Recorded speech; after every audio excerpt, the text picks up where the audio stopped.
Alrighty, check, 1, 2, 3. Do. Alright, let's turn that into live chat.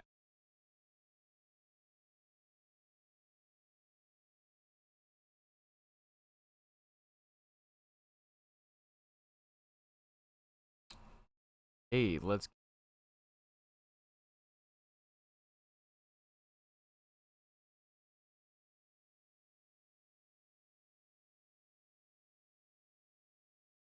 Huh? Hi.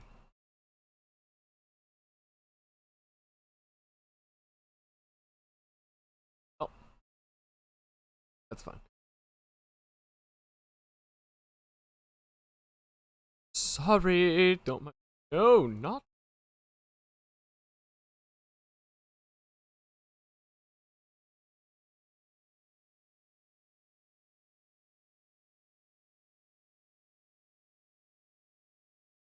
Lucas. Yep. All. Go ahead. I might need to turn down my mic just a little bit. Oh.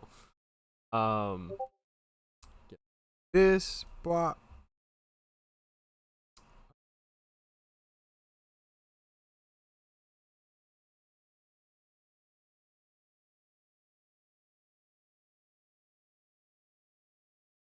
No, I don't feel like I should show that scene either.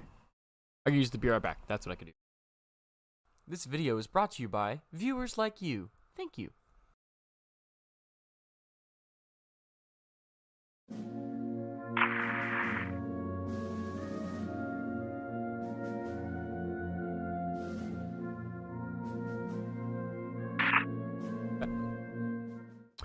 Alright, we're back. Sorry, I had to, I guess you're gonna see me do this in Discord right now. Stream time, stream update. Welcome. Announcements. At everyone are live!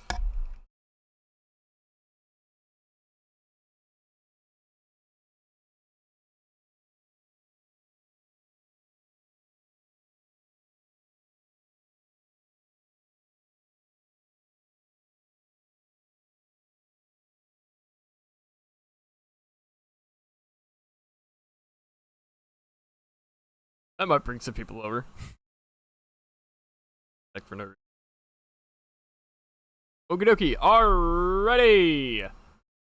Let's get started. Okay, so, where do I even begin? Welcome everybody to what's soon going to be called Beyond the Couch, status report. A lot of things are going on this week. A lot of things are going on next week and in the next coming weeks. So, it's going to be a lot of fun. Woo! Sorry, I had a very late night last night. I had a lot of fun stuff and was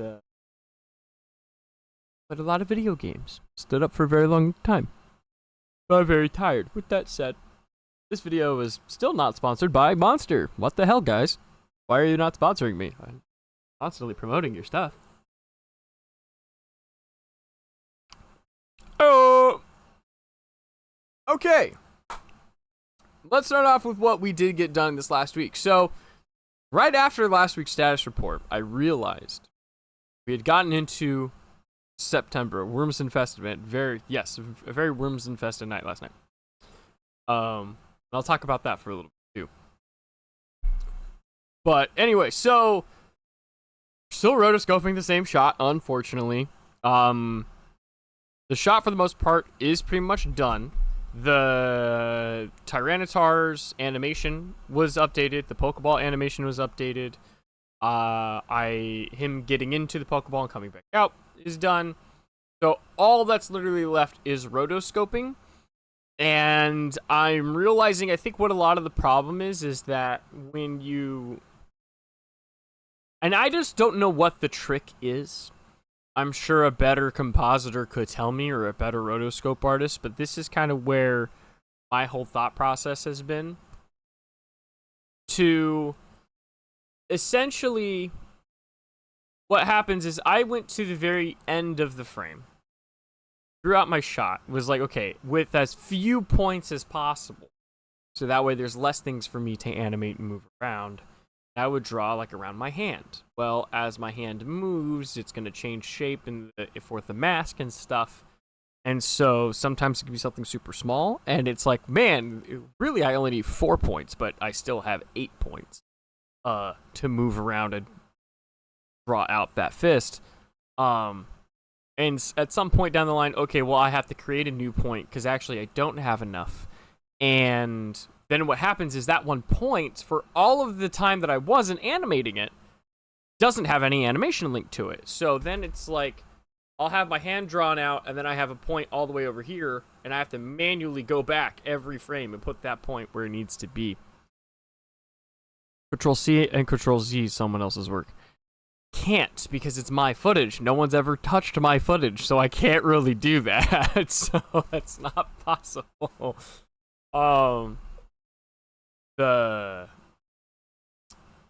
there is that. But the other thing is we are now in September. So this is kind of a funny story. I am going to a cosplay event. I should have written it down. It's on my Instagram. Go get it. But I was invited to this cosplay event in, I believe, Kerman County. Let me double check. They were nice enough to tag me on Instagram. Put in my bio and stuff. Let me go get Kerman Cosplay. Follow them back. I'll even find the post that they tagged me in. Where to copy link? There we go. Where is my? I used to be able to just interact with the chat right here. Could I not enter a message? Hello? What the heck? Okay, well, I think I could do it from over here. Yes, I can. There it is. There's the link. Now, I saw this yesterday. I'm gonna try that again. So the event is basically, it's not like a convention, but it's, by definition, it technically is. But the idea is that I'm going to have a booth, and I'm going to have my different costumes with me, and I'm going to be talking to people about getting into cosplay. And they wanted me there specifically because of the 3D printing. They want me to talk about that, which is super, super cool. No, banned. You can no longer engage with your community midstream. AI is horrible. I don't know. Oh, Hunter. Just use AI. That will go perfectly smoothly with no issues whatsoever in the future. Trust. Actually, I could talk about that for a sec. I'll circle back to that. So, where am I? So they invited me, but I only have one costume that's in. No, actually, I have to update that one too, because that one's not not only fully finished, but also has some issues with it from the last troop I went on it. So pretty much all of my costumes have some form of, not damage, but I want to be able to get all of that situated. So I told myself, since the event is on the 21st, I think. It's in my calendar. I should have wrote all this down. I did write down some notes because I do have a topic I want to talk to today. I'm sure you've all seen the thumbnail. We will get to it. But I didn't think about doing anything. It's on the 27th. So, on September 27th, if you're in Kerman, if you're in Kerman City, which is near Fresno, I will be there. So the event and everything, I'm tagged in that Instagram post in the chat.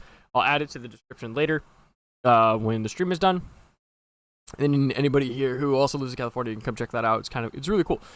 Well, anyway, I'd like to get my clone trooper fixed, because the other part of the problem is, in order to stay in the 501st, I need to get that clone trooper finished. And I went and looked at all of the things I need to do for it.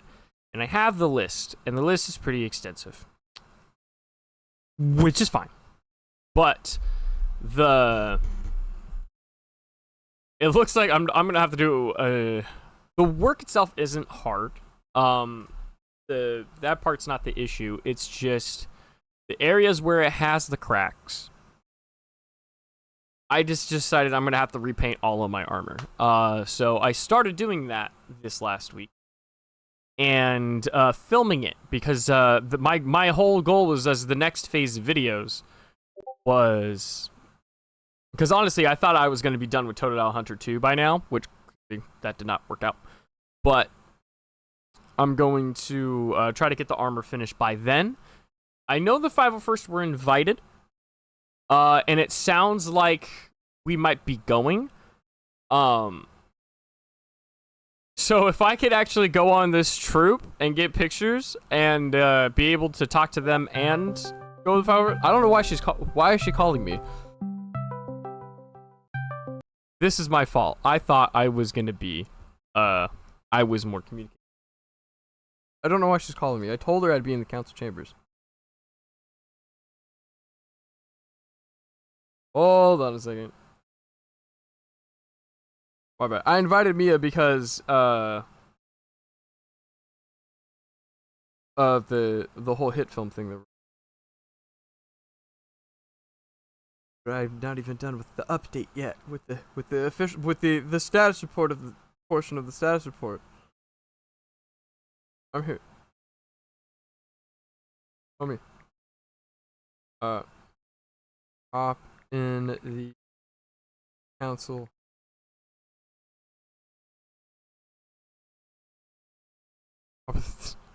Well, let's see if we can get her in here. Come on, you can do it. I believe in you. Lord.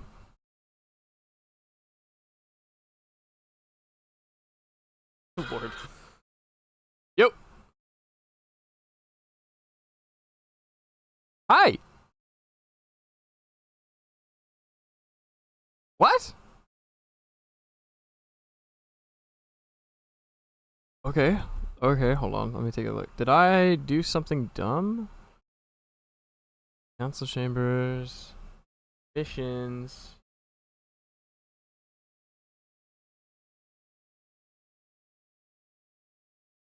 Yeah, who can access this chamber? Oh, okay, yeah. Oh, okay. So I missed a step. Done. Okay, try it now. Okay. Wait. Okay. Where was I at?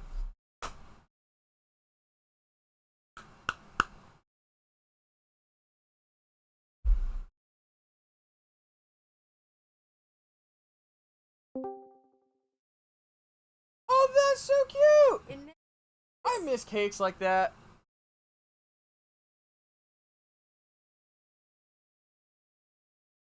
Uh-huh. Oh, that's cool. Need to make a mic so I can go to these events. Yeah. Okay. Suck it. And then that was Grandma. So my I guess he would be my third cousin. Basically, my dad's aunt's grandchild had a Minecraft birthday party, and I ran into my aunt at my store that I work at, and I was helping her find Minecraft stuff to get him for the thing. Surprise guest, Grandma. Are we live? Everybody, hi, this is Mia. Mia, I do have the. There you are. All right, perfect. Perfect. This is great. Okay. So, I guess I'll give you the rundown now because I'm still new to the whole podcast thing. But yes, they can see you. I have it set up with Discord. You're all good to go. Everything is set up. Did you get a new webcam? No? Okay, then all right, cool. All right, because it just looks like completely new to me. It's like all super sharp, and I'm like, I don't think we ever got to that point before. But the structure is that since you're here, the idea is that okay, I'm gonna give the update on the projects we're working on right now. give you the opportunity to talk about your projects and what you're working on right now. Then we'll get into the meat of the episode of why we're of the topic that we're going to talk about today. So I was talking about the Kerman cosplay event that I've been invited to, because I've been invited to talk about 3D printing costumes and helping people get started in cosplay.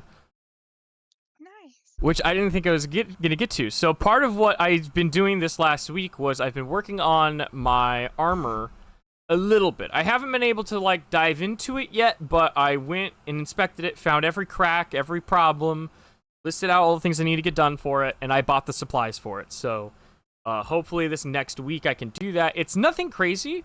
It's a lot of just filling in cracks and reinforcing it, because the armor is old. But the hope... No, my clone trooper. You're doing that one again? Yes, I'm gonna fix him. I'm gonna try to go. The 501st were invited to the event, and I'm hoping that what I can do is I can at least, talk at the booth for a little bit. Robbie's gonna go with me. I'm gonna have him maybe manage the booth. That way I can at least do a little bit of a troop there in my armor. And hopefully that can count towards the census and I can stay in the 501st. And so I am collecting footage to make that its own video. We'll see if I can get enough to do that. But that is where we're at. And I'm thinking about rebranding a little bit, because they're making posts on Instagram to promote the YouTube channels because I'm coming to this event. And I don't know. Number one, if you're ever doing this, don't have a middleman. My little sister is my middleman. So what's happening, even though the coordinator has my number and can text me whatever she wants, she'll have Emery, my youngest sister, or I guess technically second youngest, because my stepsister is even younger than her.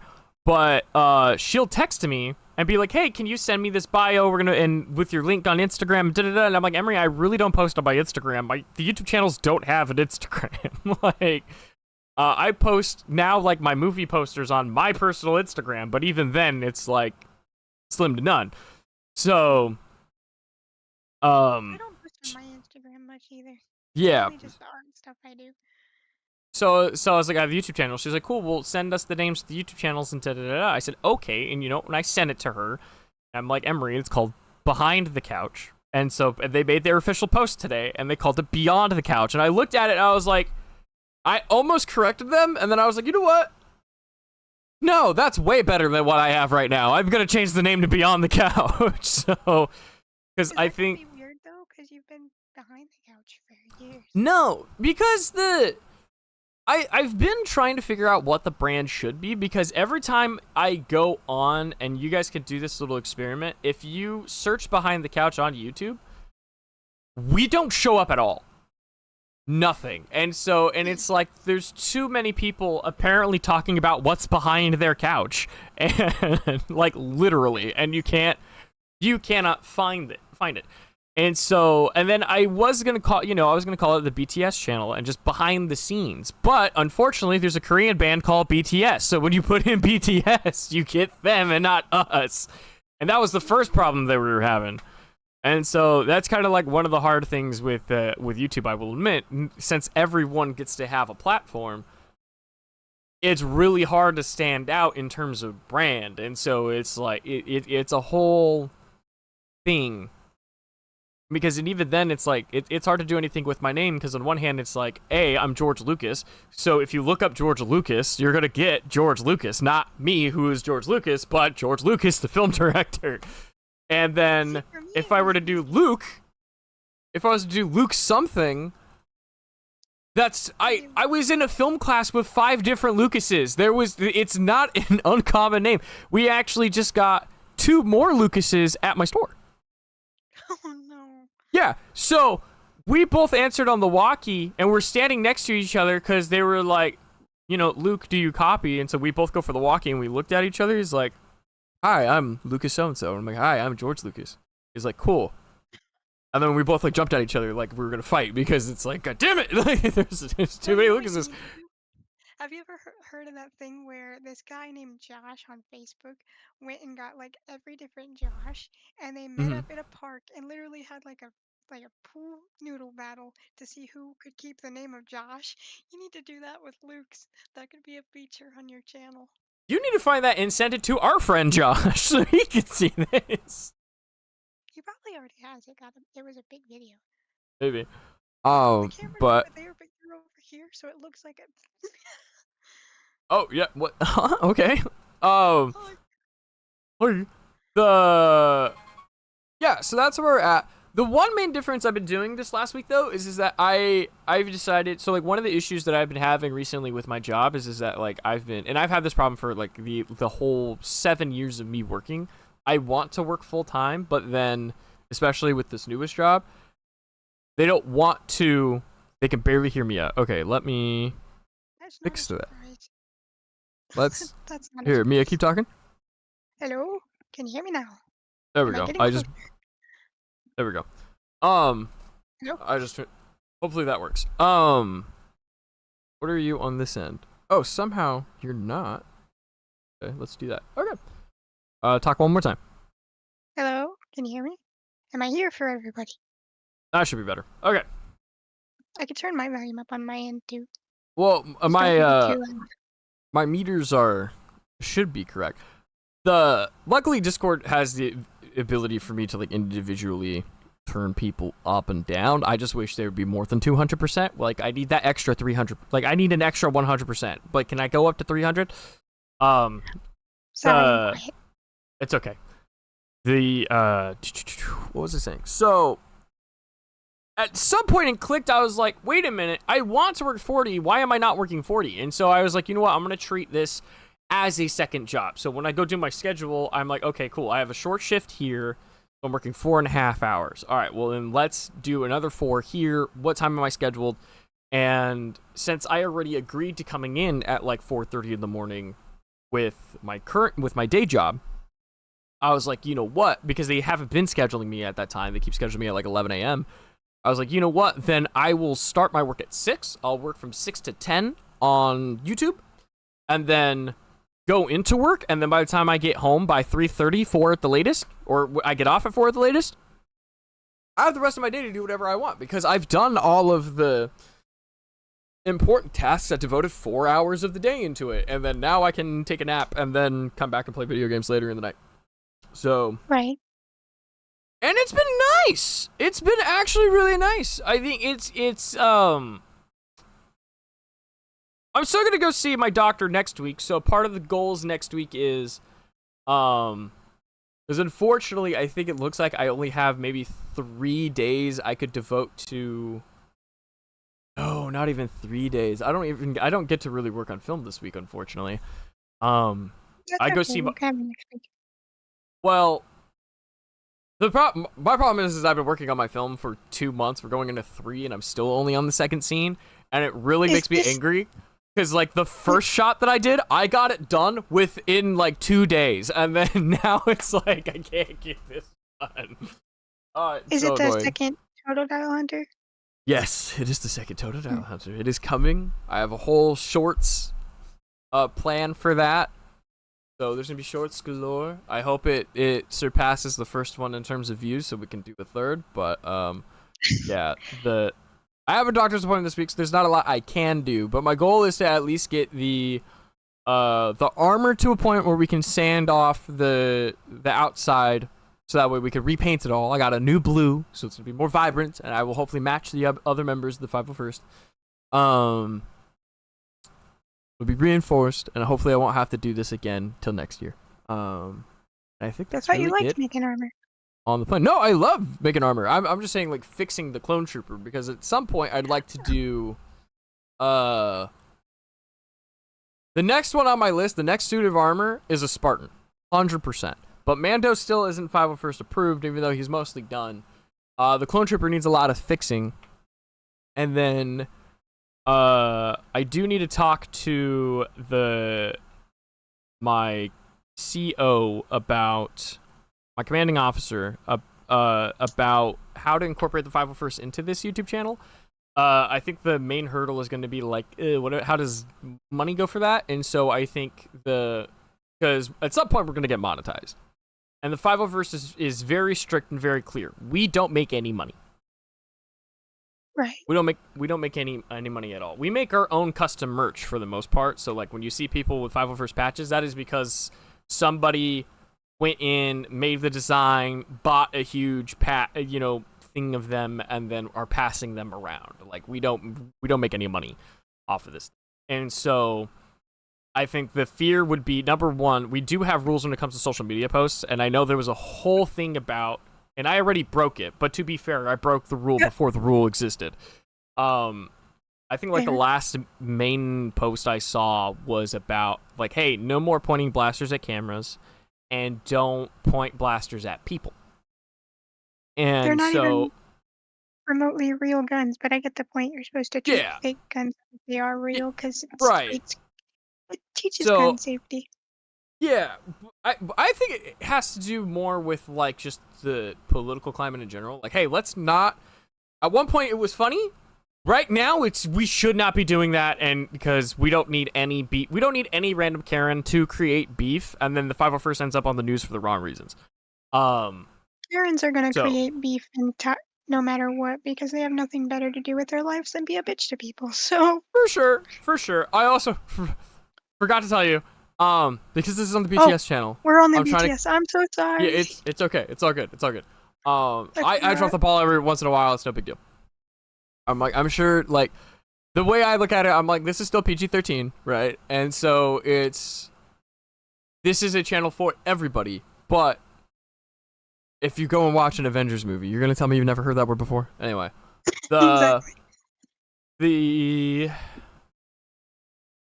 have high standards, and that's what I like about the 501st. I love the fact that we have a high standard, we keep to that standard, we have these regulations, we have a process, we have, like, when you go to our costume reference library, it's like we have a picture of every single item on every single approved costume with a detailed description of how it needs to be and what it has to be, and we have a whole forum of people who are willing to help you out. And then especially, I can't say for the other states and the other garrisons, but here in California, we have armor parties. So it's like you can bring people and you can come to these and somebody opens up their garage and they're like, we're making costumes for the day, and then have a whole barbecue and potluck for it. I love the 501st. It is one of my favorite things in this planet. But I remember you showing me all the rules because you were going through them and I was on call, so you just... Yeah, because we were talking about you maybe doing Bo-Katan. Mm-hmm. And hooking you up with the Ohio garrison. God, that'd be so cool. The infection spreads. Wanna be a member? We're always trying. I got Robbie hooked. I got Robbie super hooked. And so the problem is that we found he really liked Paz Vizsla. He really liked the purple clone troopers from the comics. So I want to say it's the original clones under Mace Windu. It doesn't surprise me that they're purple. And then the other one was the Shore Trooper. And then he really landed on Boba Fett now that I have Mando, because I'm like, dude, that's gonna look so cool at conventions when Boba Fresh and Din Djarin show up. That's gonna be sick. And then he really landed on Balin's skull because I showed him, because we were talking about Ahsoka and I was talking about the Ahsoka panel and how cool that was. Which, number one, I get to see a piece of Star Wars that the rest of you will never be able to see. Like, I have talk about bragging. I get to see it. I'm the only one. So I love my friend. So one of the former bartenders at the bar I work at, she has a new boyfriend, and I love and hate him at the same time because he's as passionate about Star Wars as I am, but he's one of the people in the corner where he's like, oh, this is what's canon and this is what isn't canon, and then he tries to talk to me about the Clone Wars, and Mia, how many times have I seen the Clone Wars? Probably like 100 or 200 times. How much do I know about the Clone Wars and the knowledge of the production to how the Clone Wars is the Clone Wars? Probably about as much as the people that made the damn thing. This dude sits here and no, it's okay. Damn is not a bad word. I'll have a whole list. Sorry, Mom and Grandma. Damn and hell are not bad words. No, not really. Anywho, the I should do a whole video on just like I'm gonna talk about bad work. Tune in Um, at own risk. I will. It'll be a Lego stop motion just for kicks and giggles. Shits and giggles. Crap. What was I talking about? The The so he argues with me about the Clone Wars because it started with we were talking about tattoos and I was explaining the tattoo that I wanted to get and how I wanted to get Rex's ears on his helmet with Ahsoka's diamonds and face tattoos on her forehead. And then in the handwriting of D. Bradley Baker, which is on my helmet, is, in my book experience, outranks everything. And the dude is like, oh, come on, the Disney Clone Wars? And I'm looking at him, I'm like, excuse me? Huh? And so, apparently for him, and I don't think he's watched any of it, because Disney did the only Clone Wars that I would argue Disney had a hand in is the very last season, which is season 7, because that didn't come out until I want to say 2022. if Disney owned it, it wouldn't have been on Cartoon Network. Because Cartoon Network is where I originally watched the Clone Wars. So what happened was so this is what happened with the Clone Wars. Here's a quick breakdown. The Clone Wars as a on-screen medium did not happen until technically 2002 at the very end of Attack of the Clones. That is the very beginning of the Clone War, is the first battle of Geonosis. And that's right. The first battle of Geonosis, they go back. Then in between, because you have to remember Attack of the Clones came out in 2002. They started writing the script right when they were done with post-production. And then the final released version of Revenge of the Sith was not released until 2005. So that's 3 years of no Star Wars, right? Until the trailer drops for Revenge of the Sith in probably 2004, because they drop the trailer usually a year out from the film, at least by today's standards. What then happens is that it's like, well, George, which in a completely amazing move, retains all the rights. That was the big thing. So like when he did the first movie, the original Star Wars, a lot of people didn't believe in him. A lot of people didn't think it was going to work, and the only reason that he got the funding for with 20th Century Fox was because the owner of Fox at the time was like, "Oh my God, I loved your movie American Graffiti. I don't care what movie you want to do. I'm gonna make sure you can make your movie, and I'm gonna stay out of it." Mhm.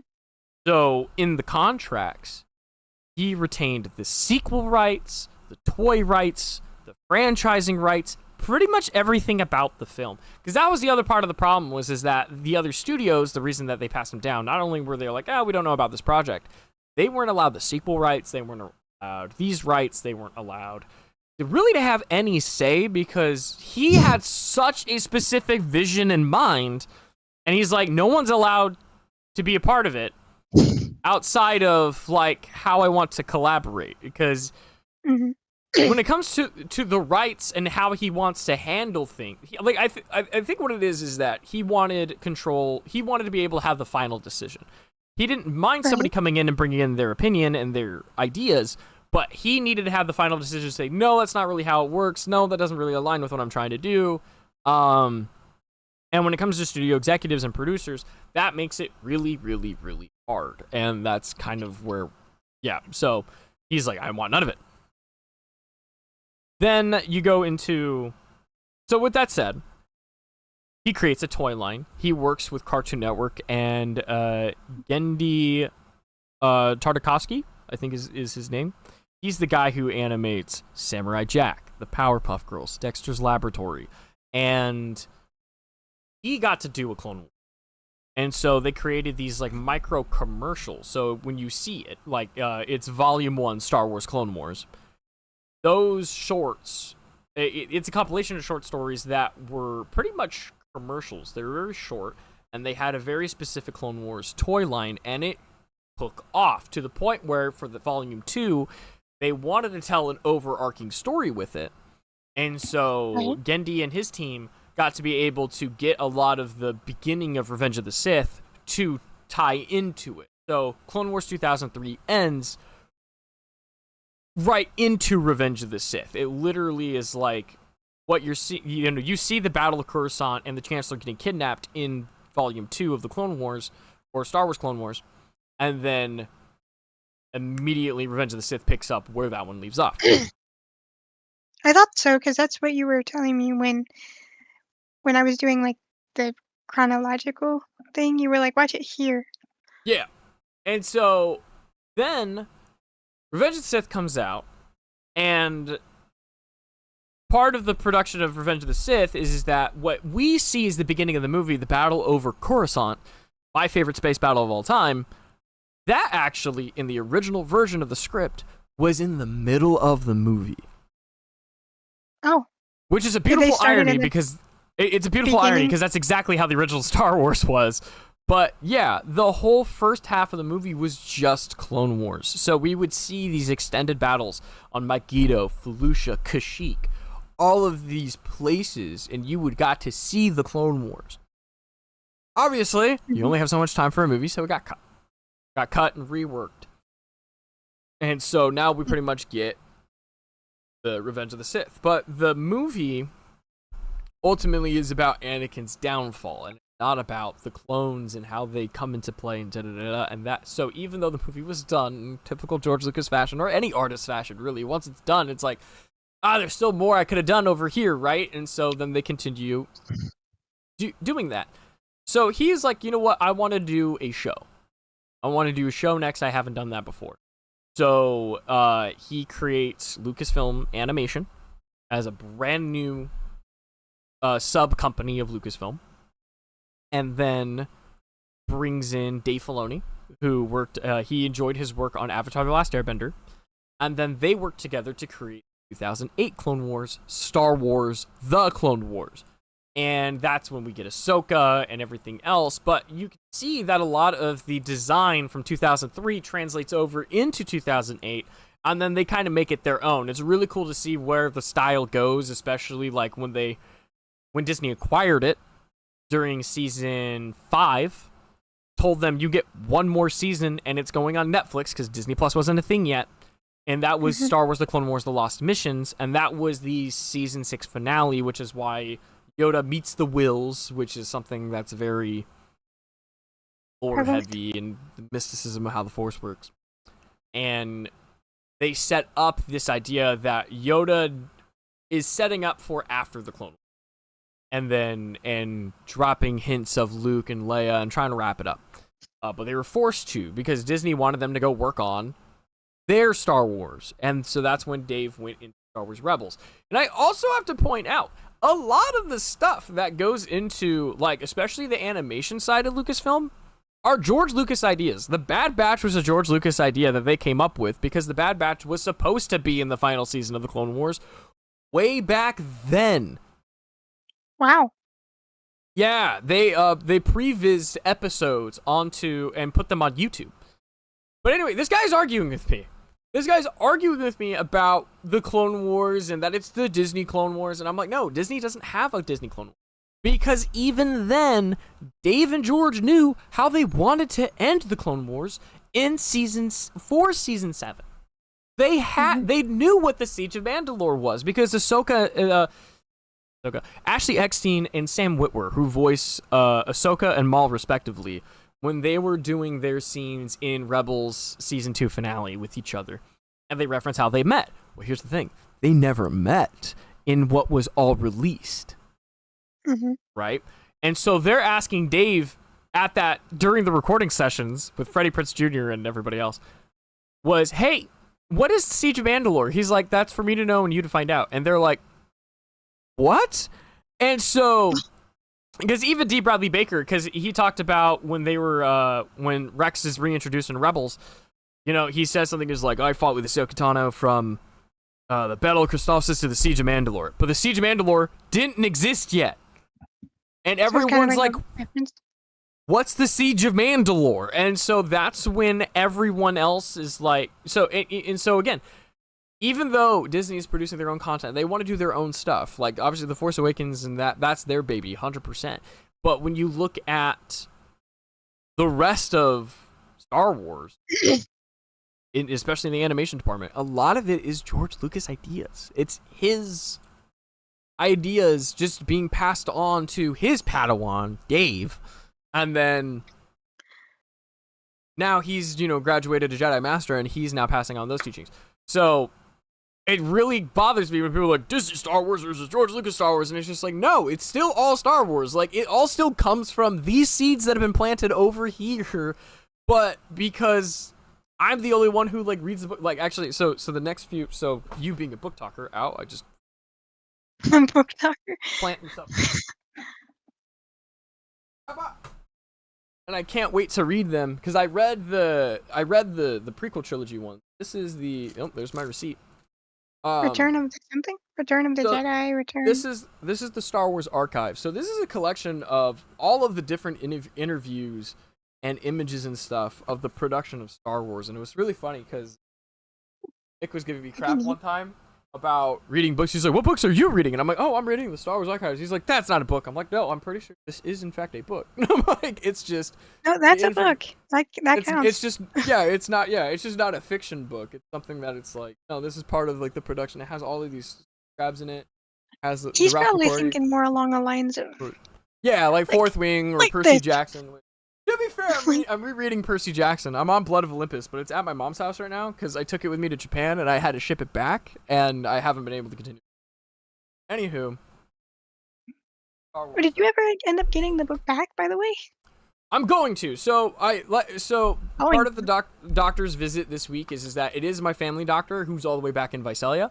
I am 4 hours from there. So Tuesday, I work a full shift. I work till 4 p.m.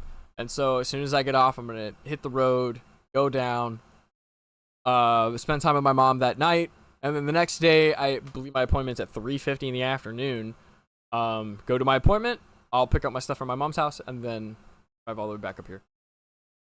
Oh, I got to make sure I bought my mom a Chevron car. I got to get that in the... But anyway, he's giving me all of this crap, and I'm just like, dude, why are you arguing with George Lucas? And then the point of the story, which I'll circle back around, is that you know me, I've seen a lot of Star Wars. I've seen almost all of it. There are some that I want to binge watch. Like, I did start binge watching Droids, which was the original R2 and 3PO cartoon from the 80s. I did watch a few episodes of Ewoks. I want to rewatch the old Ewok stuff, but I love this stuff. And then I am getting into the books. It's just that I just don't have all the time to read and stuff. But this dude's arguing with me about it, and I'm just like... And then I thought about it after the argument, and I'm like, no, wait a minute. I got to see a trailer that will never be released. Ever. Maybe somebody might leak it online. Maybe. But you wouldn't have seen it in the quality that it was supposed to be in the stadium at the time. Because if you watch you could watch the Empire Strikes Back version. Because George had the same problem that Dave had with Ahsoka. Because of the passing of Rey, who did I can't remember his last name to save my life, but he was the original Baylan Skoll. They postponed shooting and everything because that character is so important to the story, and Dave didn't know where to go with it. So they were only going to start shooting the week after Star Wars Celebration. And Dave was like, well, I can't have nothing to show you. Well, George ran into something similar during Empire Strikes Back. So he edited a trailer with the Ralph McQuarrie concept art for Empire Strikes Back. Because they hadn't filmed anything yet. So Dave did the same thing with Ahsoka. So I got to see that trailer. I got to see a 1970s trailer. Or I would say, it would have been the 70s. Because Empire didn't release until 80, which means it was shot right after 77, 76. I can tell you that once I read the books. I gotta watch a 70s style trailer with the concept art for Ahsoka Season 2, which hasn't been released, because they're not gonna release that concept art book until the show's out. So he had the idea for Ahsoka way back then? No. For the trailer. he edited a trailer with the Ahsoka concept art based off of the concept art trailer from Empire Strikes Back in like 1978, 79. And so that's what he did. No, Ahsoka, which I learned is actually Ahsoka was probably born 2006, 2007.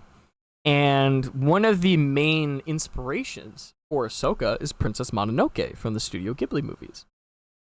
And a violent movie.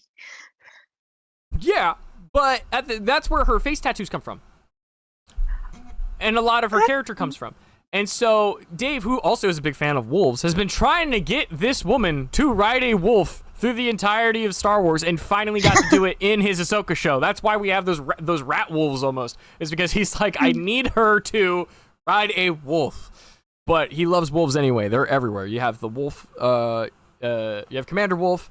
You've got the Wolf Battalion, and then you've got Loth wolves, and now we got these rat wolves, and it's just it's kind of funny. At least Ahsoka finally got to ride her wolf in the end. Yeah. I have a question though. What's your question? What does this have to do with hit film? Nothing. Absolutely nothing. We definitely got sidetracked. So to wrap up my part of the segment, the status. So this next week, I've got a doctor's appointment. I'm gonna try to work my best on the film. I'm gonna try to at least fill in the cracks for my armor, and then continue work on Todo too. It's just more roto work, and I'm gonna do my damnedest. So with that said, Mia, what projects do you got going on your channel? What are you working on right now? Well, I just finished. I've been playing a lot of Call of Duty Cold War with my brother, so I ended up doing. I don't usually record, but I was like, yeah, fuck it, I'm gonna record. So I did like a whole long play of us playing Call of Duty Black Ops or Call of Duty Outbreak Zombies. And honestly, the first time I ever decided to record it ended up being one of my best times playing. So so there's gonna be no commentary in there though. Well, there'll be light commentary towards the end, but it didn't pick either of us up, but I still think it's fun anyway. And then I have a Just Dance video coming, even though I know I'm not the best dancer. It's fun and it's part of my hobbies, and I do it to work out and to exercise and cardio and stuff. I have a crap ton of book reviews that I need to edit and get done. So that's what I'm working on now. Nothing special, nothing fancy, just things I like to do. Rock and roll. Although I think I'm heading into a book slump because I'm trying to read the book I showed earlier, Crescent City by Sarah J. Maas. This is the first in one of her trilogies, and well, there's supposed to be a fourth book, but it's said to be a trilogy. So, but this is like 800 pages, and I just haven't had time to read much, and it's kind of sad. But yeah, it's good so far. It's about this female girl.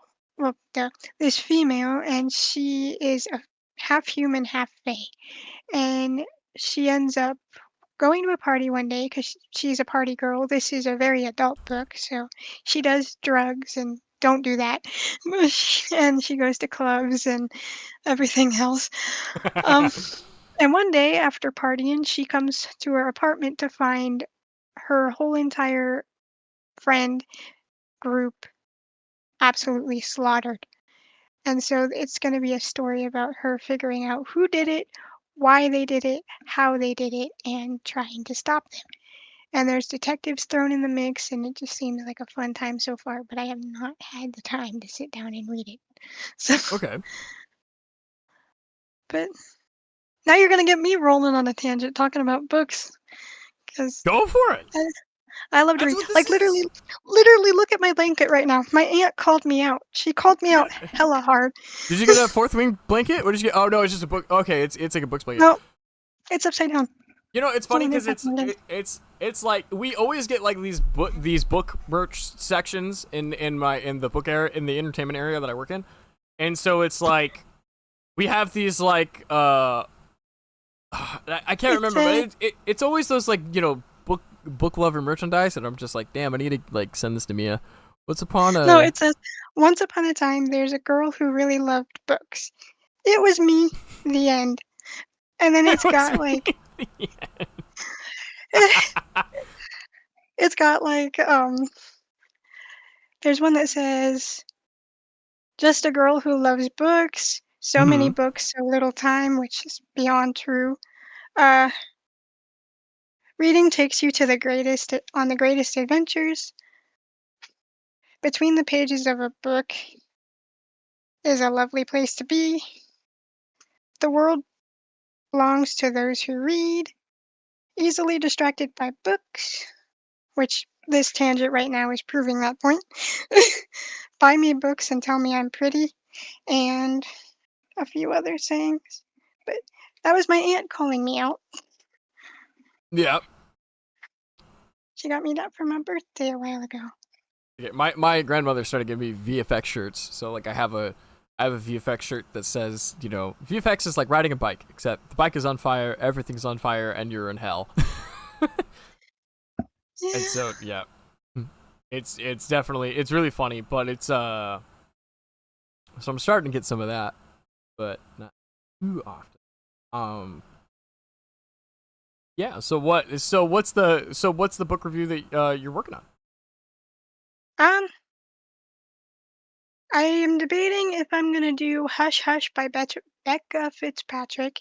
Mm-hmm. That was a reread of like I read it first in like 8th grade, and then Mm-hmm. I just reread it. So the book that I'm probably gonna go into either that or The Mortal Instruments by Cassandra Clare. But spoiler alert for that one. That one reads like she was trying to fulfill the word and vocabulary count of a college essay, and it gets so boring in points. Like, there is no reason we need a whole 20-page chapter of our characters just sitting in a fucking in a bar or a That's okay. club It's PG-13. You're talking. allowed one F-bomb. That was it. Okay, That was it. like, If you do it again, I legally have to shoot you. No, I'm just okay, kidding. there's a sniper on the roof. But it's like there's no reason it needed to be a 20-page chapter. Nothing happens. No character growth happens. It's just 20 pages of them sitting in a cafe bar thing talking. Mm-hmm. Not about plans, not about where the story is going next, just talking. And I'm like, we don't have time for this. There are armies moving against you to eradicate an entire race, and you're just like la da da da da da da da da. I don't have time for that. That's fair. Yeah. And it's like that through the entire series. It's funny because I actually really enjoy the Mortal Instruments movie. Um, The movie is good because it cuts out all the fluff um that she leaves in. I honestly wanted to see where it was gonna go. Like, I know they ended it as if it was gonna be a sequel. Didn't they turn it into a show recently? Or not? Yeah, I but say recently, but within like the that last show, decade. it's a good show if you Mhm. didn't read the books. If you read the books, they Mhm. try more to make Clary the like full main character and don't give the story its full thing.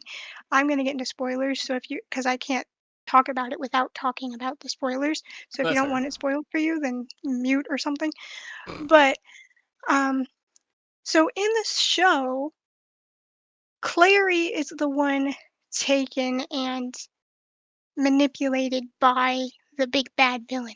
Hmm. But in the books, it was Jace because Jace is the adopted son, more like kidnapped and forced, Hmm. so that Valentine could hide himself.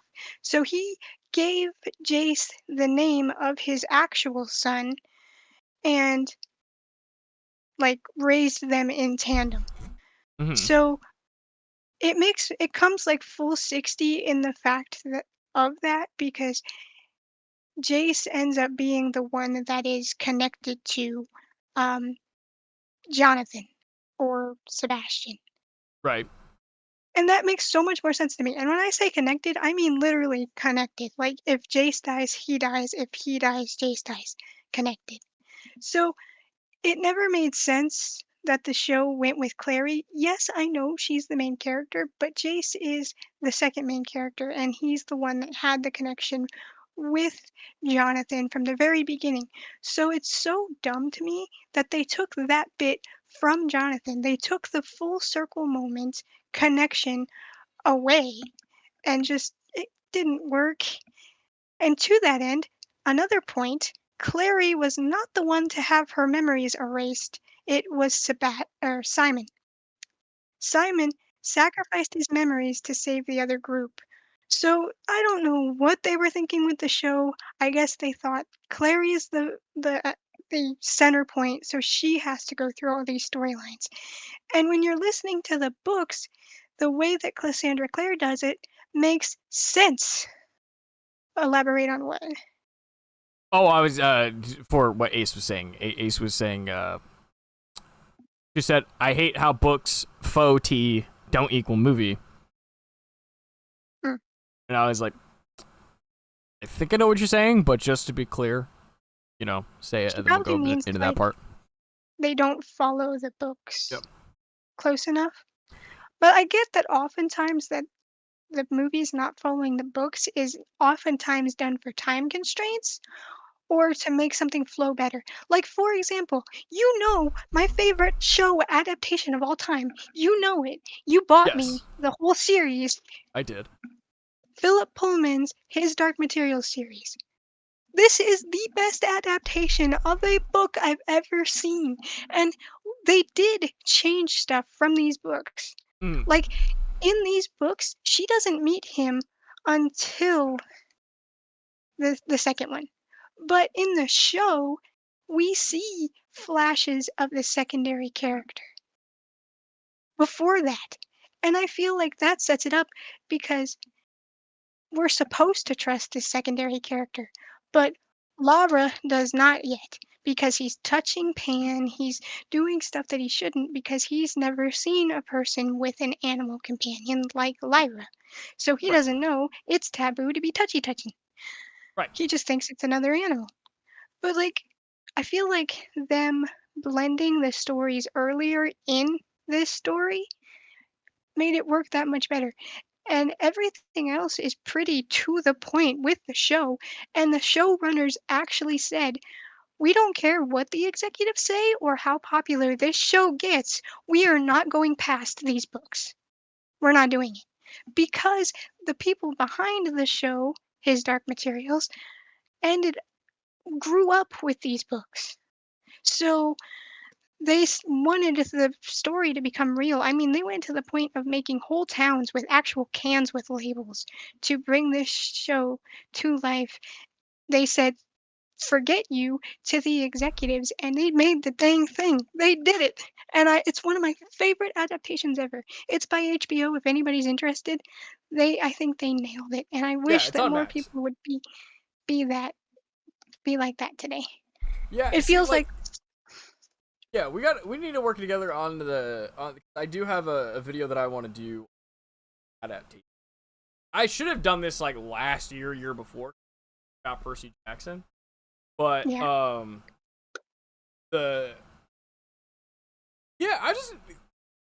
There's so many different types of book adaptations. Like I know like Ace was saying that it doesn't follow the books well enough. Not His Dark Materials. I have the same problem with like the Percy Jackson show. Like I love it because it's like it's almost there. Like it has all of the events, but it didn't happen like the way it did in the book, and so it's like it's kind of frustrating because I just want a direct page to screen adaptation.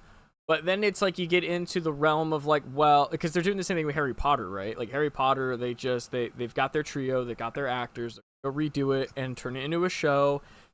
And it's like, and I feel like Harry Potter might do well as a show, but at the same time, it's like it already has great movies. It doesn't need a show. It does. They're just gonna make it. It does. I will say though, Harry Potter is in a weird spot because Harry Potter's production was so wild because the books hadn't finished when they were filming, right? Like, the notable thing is that Deathly Hallows, the book, released the summer after Order of the Phoenix released the movie, right? And J.K. Rowling was known to keep certain things close to the chest, and no offense to her, she's a good author, but as a producer or director or anything involving film and television, it's not the same thing. So it's like details where you're like, this isn't necessarily important. Like, I think the one time she broke was when she gave information to Alan Rickman about, like, hey, I'm going to tell you what happens early because this is important going through these. You are a very, very important character that not everybody really fully understands just. And so, but I'm going to tell you what it is. You understand it so you can add that to the and add to How that early did you ambiguity. tell And I don't know how early Because if she told him like the first movie, you gotta like there's ways that you could do it where you play it to where it's a surprise to the actors too, so that way it adds to that much more emotions. When did J.K. Rowling tell Alan Rickman?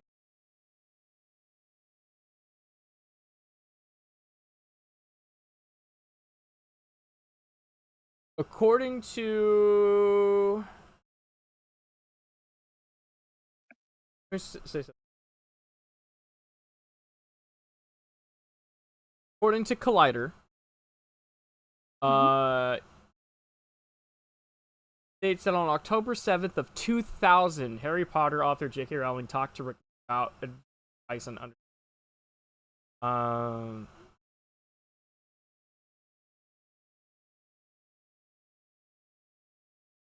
almost every actor in the cast only had knowledge of the first 4 books and first film script at their disposal, but Rickman got a very exclusive peek in a particular person with a rare insider knowledge. Rickman I don't get why she would tell him that early. Because he could leak it or even by accident. And then your whole thing is done. Well, yeah, I mean, how but many times has but Alan Rickman is such a he was such a he was just a phenomenal person. Like, from what I can understand of what everyone who's been in his circles is very professional, cares about the craft. He's really and I like him in a lot of movies too. I loved him in Die Hard. I really like him in the Kevin Costner Robin Hood. That's my favorite Robin Hood. I believe he plays Sheriff Nottingham. I forget. But Tom Holland is the one who leaks everything. But Yep. Alan Rickman is very, like, he understands the importance of storytelling and what this means. So it's like, I think J.K. Rowling understood that from the get-go, is that, like, oh, this is someone I can tell, because not only is he going to be able to add that to the performance, but he respects my decision of, this is, no one can know until the right moment. And that's important too. And it's really beautiful how he did that. But she gave him that knowledge during the filming of the very first one, which is crazy to me. That's trusting your actors, not to. That is trust. Yeah, exactly. And so, but one of the biggest details that I feel like was dropped, especially from Order of the Phoenix, because that's kind of where I feel like the ball was dropped. I feel like the ball was dropped several times from Goblet of Fire all the way to the very last movie. And that is because they just didn't know which details were important. Like, I feel like if they knew how important Sirius Black was as a character for the whole, because even though he died at number 5, he still plays a very important role in 6 and 7. Just his essence of his character and the things that his character did before he died, that there are scenes that should have been there. There are scenes that should have done it. My thing is that, like, if you're going to do it differently. And so to be fair, I'd love to see Harry Potter, the mainline books, in animation. I'd like to see that. Because that gives you a lot of leeway. Because at that point, it's like, it doesn't, like, a lot of the issue right now, especially with, like, the actors, is a lot of people are like, oh, how these actors look compared to the descriptions in the books. You don't have to deal with that if it's an animation. Done. Right? No problem. Because they're all drawn. Who cares? And so, but it also allows you to bring in new designs, a new version of the castle, a new version of this. And so it's like you get to see it in a very different lens where I feel like, okay, that warrants a new show. But when you do it in live action, like, I'm going to be really upset. Number one, because it's like, from what we know as Harry Potter is so ingrained, right? Like, you only picture Daniel Radcliffe, Emma Watson, Rupert Grant. You picture those people. Mm-hmm. And so it's like, to see this as any other human being on the planet, no. Wouldn't work. You can try again after everyone is dead and we're like 3 generations into the future. That's when you could do a live action remake of this. But for right now, no. I am so tired of the live action remakes. They're always soulless, they're always ugly, they're always not even completely live action. They're always one to one or like a watered down version of the story. Right. And then they add sequels that nobody ever asked for. Like the How to Train Your Dragon remake. Hello, that is a literal one to one, shot for shot, back to back remake. And it's still not live action. All the dragons and everything, all the effects are still animated. So that's where they're fooling themselves and they're tricking audiences into spending their money in an economy that is not very good right now to watch the same movie they saw, but worse. Like, I don't understand. It feels like to me I don't know about Hollywood. worse 'cause- yeah, go on, sorry. I mean, in general, I feel like Hollywood is so scared and so money hungry that they're afraid to do something new because what if it does fail or what if it doesn't bring in the money that they want it to? Big deal. Throw something at the wall, see if it sticks. That's what we've been doing for years. And now you're going to sit here and just give us the same crap that we already grew up watching, already love, and was not broken in the first place. There's a reason the saying, if it ain't broke, don't fix it, is a thing. Well, Like, that's the studio executives have done this throughout the entirety of the of the film's existence. Like that because George Lucas had the same problem with Star Wars. Like, these people want to come in and make decisions for you because they're coming at it from a business point of view. Whereas we're coming from an artist point of view. Like, no, don't touch my freaking art. Like, this is why that character's there, this is why I do it, this is the vision that's in my head. I'm okay for a little bit of stuff, because I also understand the realistics of funding. Like, Transformers, for example. Certain Transformers are going to be certain cars because those people paid you a crap ton of money to make sure their car got into the film. well, that's different, though. And at the right, exactly, which is a form of product placement. And it's like, that situation is okay, but then when you get into the situation, like, because I kind of agree when it comes to the remakes of stuff, is that, like, if you're gonna remake it, I want to see it in such a different way that it warrants a movie. Yeah, because it's like, I have the same thing with video games. Like, I was very frustrated with the Pokemon recently, with Brilliant Diamond, Shining Pearl. Pokemon Diamond is my favorite Pokemon game. I grew up with that when I was 10. I play it all the time. I just picked up a Japanese version from Japan. Nice. I take a huge effort into naming all my Pokemon in Japanese, because there is an English keyboard, but you're only allowed, I think, like 8 characters. And so it's like, so I'm like actually trying to learn the language so I can name the Pokemon what I want to in English, but it's written in Japanese. But anyway, the point is, when the new one was coming out, Brilliant Diamond, I was like, oh my god, yes. I'm so excited to see how they handle it. Because I was like, my brain went, oh, Pokemon Centers and Pokemarts have combined into one building. That creates a whole new spot in the map for something. What are they going to put there? Or oh man, the underground is coming. We can make secret bases again. What furniture are they going to add? How is that going to look? Before, we could only do this because it was on the DS with these pixels. And now we're using 3D models in this.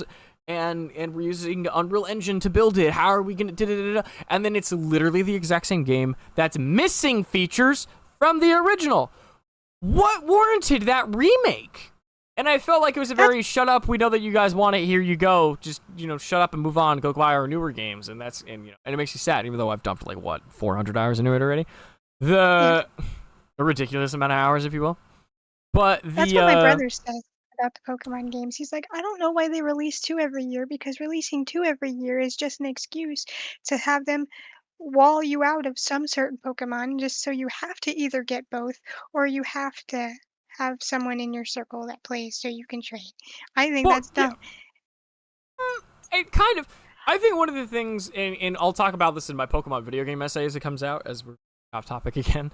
But I think the whole point of the trading and the version exclusives came from the idea that, hey, the link cable for the original Game Boy when it was out mainly prioritized versus competitions between all of the different video games. So when the creator of Pokemon, I think Satoshi, I think is his name, wanted to do was putting features in the game and figuring out how to make it a fun game, he very much wanted the link cable to be collaborative. And so instead of, yeah, you can battle each other, sure, but you can also trade with each other now.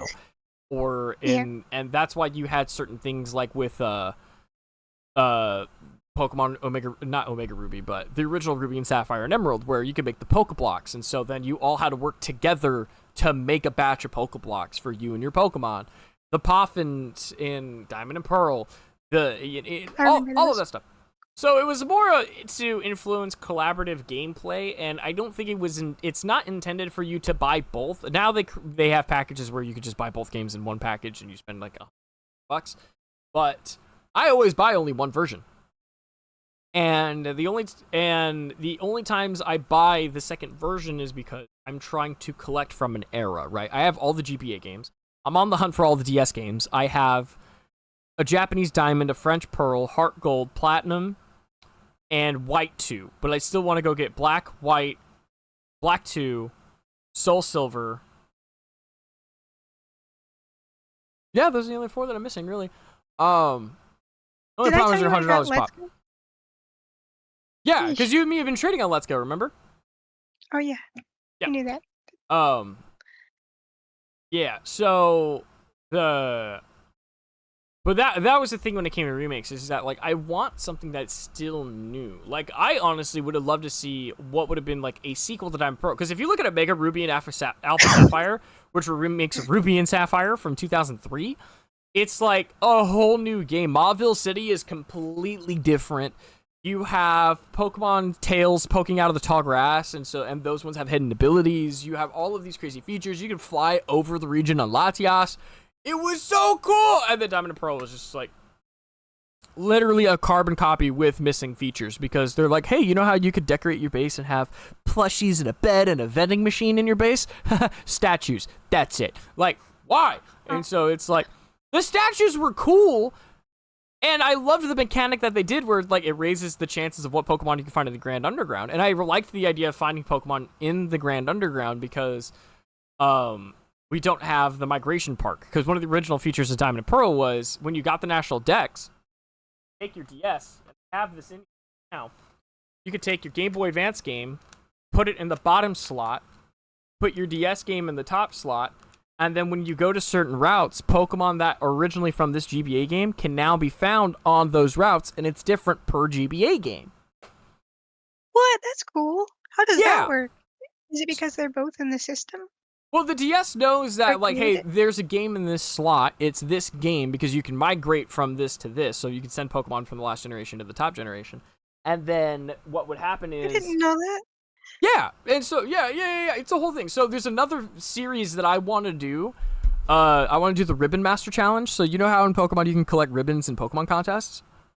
Well, you can also collect ribbons at the Battle Tower or doing certain achievements or talking to certain people. So there's a whole challenge out there that I haven't seen really promoted called the Ribbon Master Challenge. And you have to take a Pokemon from the original 2003 games, from the GBA era, collect all the ribbons in those games, and then go up a generation, collect all of the ribbons in those games, go up the next generation, collect all the ribbons in those games, and you keep going all the way up until Sword and Shield, because the ribbons that you get in Sword and Shield are the exact same ones you can get in Scarlet and Violet. So technically, I think you could either finish your run in Scarlet and Violet, or you can finish your run in Sword and Shield. I'm taking a Pokemon team, one champion from each game. So I have a Pokemon from Leaf Green, I have a Pokemon from Ruby, Sapphire, Emerald, and then my 6th one is from Pokemon Coliseum. for the GameCube, because there is a ribbon you can only get for purifying a shadow Pokemon that you rescue from Pokemon Coliseum or Pokemon Coliseum XD Gale of Darkness. I've never played the Shadow game. I can't wait. I'm like, and part of the reason I'm so mad about getting Toto 2 done is that like I want to do a live stream series of, and this is kind of where I was thinking of going back to book adaptations and the gaming channel as a whole. One of the things that I've noticed is the gaming channel obviously has the most subscribers. It breaks in the most views for stuff, or I shouldn't say the most views. It gets the most consistent views, but it's the easiest content to make. Whereas with the BTS channel and the gaming channel are more honed in. Like, this is a very specific thing, a very specific project, and it's going to take a lot of time and work to get out. And then with the gaming channel, it's like, funny moments, and it's like, I can get that video out in a week, right?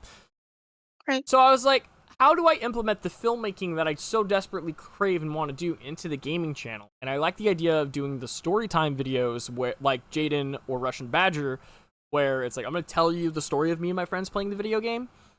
But how Russian Badger does 3D animation and mocap, and Jaden Animation does 2D animation, I would like to do live action. So, like, I have a whole X-Men Legends that I want to stream. I want to invite people over because it's a 4-player co-op game from the original Xbox. I want to play with all of them. I want to beat it, and then I want to make X-Men costumes, X-Men movie with those effects, and put it on the gaming channel. I think that'd be really, really cool. So the gaming channel would get a whole live stream series, a crap ton of shorts, and basically a highlight story time, almost like a movie on one. And I'd like to do that for Gale of Darkness, because clearly live action Pokemon seems to be a thing that works. Like, Toto 1 did really, really well. We'll see how Toto 2 does, but instead of doing a sequel in the form of Toto 3, which I have a plan for. I have a basic framework. But I want to pivot and do that Pokemon Coliseum one really bad. I got all the cables. I have a working GameCube. I got the game sitting on the shelf. All of it. I'm ready to go. I just got to get these projects done so I could do it. Yeah. But I was also thinking about doing I don't know if that's what my focus is going to be. I guess we'll see how well the first one does, but I want to do the same thing with the Ribbon Challenge, because it's like you're getting your traditional live-action Pokemon movie journey, which still hasn't been tackled in live action yet. Detective Pikachu told an amazing story in live action in the Pokemon universe, and it was exactly what I've been asking for since I was a kid. Totodile Hunter is obviously a parody, but I'm learning the VFX so I can tell a story like that, because I want to. I have a general story in my head about it. On somebody going on a journey, but I don't know if it would be a traditional Pokemon journey, but it would be it's taking place in the Pokemon universe, and I want it to feel like in the universe that we all imagine ourselves all the time. So it's part of the reason why I'm learning this effects. Yeah. But I also was thinking about, like, I want to do book stuff and book adaptations. And so the hard part with it is just, like I was talking to my grandma about copyright, is the only thing, and this is the question I'll pose at the end of my adaptation video, is what is fair use? How does that work? But also, Well, I people would do like to parrot, see a movie done of a certain book, right? I think, like, using Star Wars as my example, I would love to see the Heir to the Empire book and the two following it as movies. I'd love to see that trilogy. I would love to get my friends together, make the movie ourselves, put in all of my knowledge of VFX into it. I'd like to bring other people onto the project to help get the VFX done. I would like to read the book, turn it into a script from January to April, and then May, June, July, August, we shoot it, and then try to race to get those visual effects done by the following Christmas. Rent out a movie theater in Visalia, the Visalia Fox Theater. Invite everybody over and just watch a Star Wars movie on the screen, just for fun. But part of me is also like, as a way to give that out to people, I'd like to put it on YouTube, and I'd like other people to see it too, because on one hand, it's like, I would like to get the critique of, hey, as a director, what do you think? As an adaptation, what do you think? Like, there are certain things where I'm like, yeah, I'm gonna make certain decisions. Like, one of the things that I would like to do is sprinkle in some of the Disney Star Wars into the Heir to the Empire. So, like, by the time you get to the third movie, the stormtroopers will look like First Order stormtroopers. Yeah. You know, like, I'd like to have that in there, because there are elements that I really do like from those Star Wars movies into this one. But at the same time, it's not my story. I don't own the rights to it. I don't own the film rights to that book. But I also know Disney's never going to turn that book into a movie. So, with that said, if there is no plans to turn it into a movie and they're just not going to do it, and instead of just locking it behind a bar and be like, no one's allowed to do this, it's like, well, hey, can I at least do it and offer it for free and don't make any money off of it? I don't mind taking my money, spending it, and going, I'm not going to make any financial return on this movie, because I just want to make this movie because it's a fun project and I need to see it on the screen. Like, I just have a guttural physical need to see it. People do adaptations of books all the time without getting rights to it. Oh, yeah, for sure. I just don't want to have the legal trouble that comes in with that. Like, it's one of those things, like, I would like to create a set of standards and go, hey, you know what? Let's say it's legal as long as da-da-da-da-da, and there's no profit being made, right? Like, this is purely just an art form. It's like, I love this story. I just want to see it on the big screen. I'd like to share my vision with somebody else. And again, it's like, I'm going to make changes to it also, because that's what what anybody does. You know, or do we do let's reenact scenes that were in the book but not in the movie, and then, you know, stuff like that. Like, just like, how would that look like on screen? What would we do to go about that? Stuff like that, and kind of take a more analytical, educational approach to it. But I don't know yet. I don't know. Right. But what do you think? Because I feel like you would have a lot of fun doing that. Like, if we could find a way to get you in those scenes, or, you know, as a background character or something, or if you want to help write those, or because I know you talk about movies and books on your YouTube channel, so, like, I feel like it makes sense for you to be a part of, if we were to do some kind of book adaptation to film, that, like, it doesn't matter what the book is, call Mia, she needs to be in the boardroom meeting and be a part of this, because this is her territory. My territory. Back off. No. I guess it depends on the book. Like, there are books that I would love to see adaptations to, but I love them, so I'm scared to see what an adaptation of that was going to be. Like, one that I was talking about earlier, having just reread. Let me get it. It's right here. You can hear me, but you can't see me. I'm a ghost. Good. But it's stuck. But I first heard about this series in 8th grade. They're all mixed up. Why are they mixed up? But no, they were right. Sorry.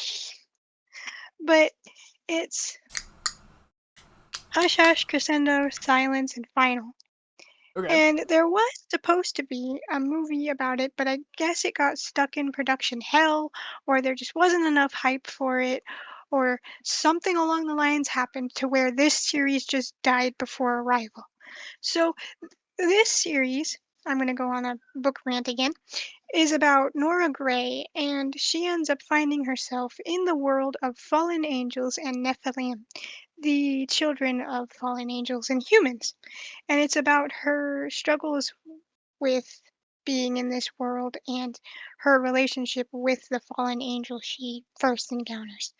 And this series, for being a young adult paranormal romance, I think, controversial opinion, this series is better than Twilight because it does not shy away from the fact that this world is very dark. People die and have wings ripped out, and car crashes and car chases, and you can feel the stakes. Like, there's a shootout in an amusement park because one of the characters is trying to kill the main character because they want to kill her so they can become human. Because in this, if a fallen angel manages to kill their Nephilim, um, their no, if a fallen angel kills their Nephilim descendants' uh, bloodline, they can become human. And Nora becomes the target of one of those.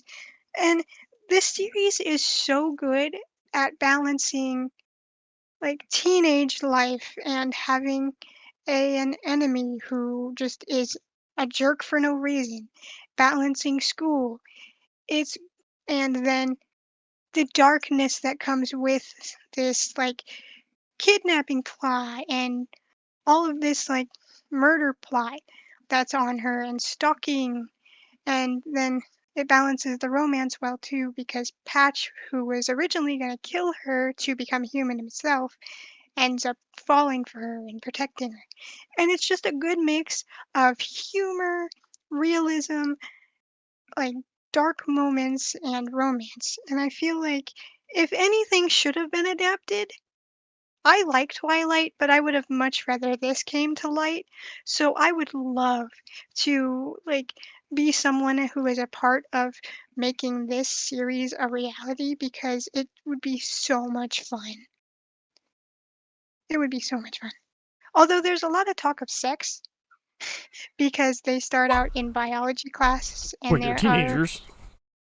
no, they're talking about it in it's prevalent because they are 16 in the story, and so they're coming to that point in life where they need to know about it. And it also, I'm dropping everything. It also is prevalent because it has to do with how fallen angels are created and the fact that, or how Nephilim are created, which is a fallen angel sleeping with a human. So it's kind of prevalent to the story, but it's just such a good series. And for some reason, the movie died before it even began, and I'm like, that's sad. I want to see it, but nowadays I don't want Hollywood to touch this series. Hollywood can stay away from this series because they're just going to play it as safe and as pandering as they can because that's what makes them money now. And this is not a safe series. This is dark. It's edgy. It's violent, and I thought about that as I was going into. Yeah. I thought one of the things that I thought about, like when it comes to like where would my directing go if I got into the industry, and part of me is just like I would be that guy. I would make a couple independent films. right. Like I could see myself making The Princess and Her Knight. I could see myself making None Forgiven. I could see myself making Till Death Do Us Part, and then somebody goes, "Hey, would you like to do this book adaptation?" And I'm gonna be the most anal person on that project. To be like, "What book is it?" And then they're gonna be like, "It's gonna be this." I'm like, "Okay, well, hand me the book. Let me read the book first." And then if I get super into it, I'm gonna be looking at him. I'm like, "All right, cool beans, cool. We'll get the writers to be like, what do you mean writers? What do you mean? What do you mean writers?" I'm like, no. You have the writing. You're gonna go get how many actors we got on the sets for this film? 65. Okay, you're getting 65 copies of the book, and you're gonna hand it to all of those people, because that's how we're gonna do this. I'm not doing no, we're gonna take the book and we're gonna go from book to storyboard. We're not gonna write a script. And I kind of want to do that. Like, honestly, like part of me just wants to be like, you know what? What if I shot a film that way? And I think that's part of the reason why, like, I really like YouTube. That I kind of do have the freedom to kind of do that, because like, who's gonna stop me? You know, YouTube, which is why. That's kind of why I'm looking in the public domain, because I'm a big fan of swashbuckling films and just the good old hopeful films, right? Like it's like I love Sinbad. That's one of my favorite animated films of all time.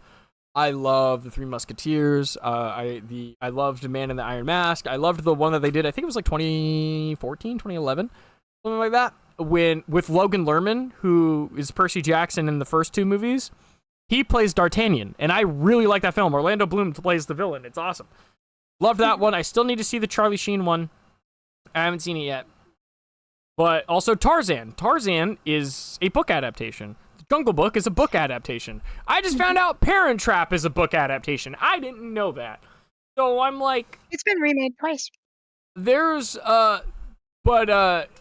terms of public domain, it's like you've got King Arthur, you've got A lot of what was it? movies The that were Arabian based on the Nights. Marvel Legends. I want to Hercules. Like, you know, there's so many things where it's like I'd like to try out these kinds of stories, and whichever ones are based off of books, because I think the original Three Musketeers was a book. I would like to actually do that. Like, let me go take that, buy the book, hand it to everybody, and I'm just gonna go storyboard from book. I'm gonna go straight from book to storyboard. That's what they did Get with all the costumes, that- get all the things, shoot the movie. It's funny you say that because that's what the excuse me. That's what the directors behind the His Dark Materials show said. They made the actors and anybody that hadn't have read the books yet sit down and read them before they even began production.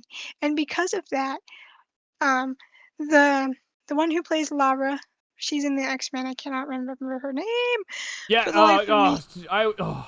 When she when she made She's her great. appearance in Deadpool Wolverine, I lost it. I was so happy. But that's what I they. was really it's happy when funny she got you into say- Star Wars, and then was immediately disappointed. Yeah, they kind of did her dirty on that one. But So sad. that's why it's funny you say that because that's exactly what they did for that adaptation of that, and it came out to be one of the better adaptations that I've seen ever. And I love movies and I love books, so being in love with both film and books, it's kind of hard because you understand why they take some stuff out or why they have to change some things, but also you love the books that it's based on, so the changes hurt at the same time. I- It's kind of a double-edged sword being someone that both loves books and loves movies. Right? Oh, But it's so hard. speaking of good movies, though, speaking of good movies, K-pop Demon Hunters, I saw trailers for that, and I'm so glad I saw Still just haven't seen trailers it. for that. Oh my gosh, that's what I wanted to watch with you when I asked you to watch stuff the other day. Okay. It is so much fun. I went into that movie expecting it to be cheesy, stupid, and a and and like just something fun to watch to turn my brain off. I did not come out of that movie expecting to love it and expecting it to hit me so freaking hard. Like the song Free had me in tears. Cuz I'm like, "Dang, I'm where this character is right now." And like, oh, I want to learn to let go of things I can't change and the people that treated me like crap. And it's my like logical brain knows that, but my illogical brain is like, I gotta protect myself from people like that in the future. But like, it's such a good story of letting your broken edges show. Because even though you may not like them, they're a part of you and you should love that. And also, I'm realizing, thanks to that movie, honestly, I'm ashamed of my cerebral palsy. And I have been for a long time. I mean, Okay. just the other day, I was out on a walk and I always keep one earbud off because you're supposed to pay attention to your surroundings. Oftentimes, you can hear a threat before you see one.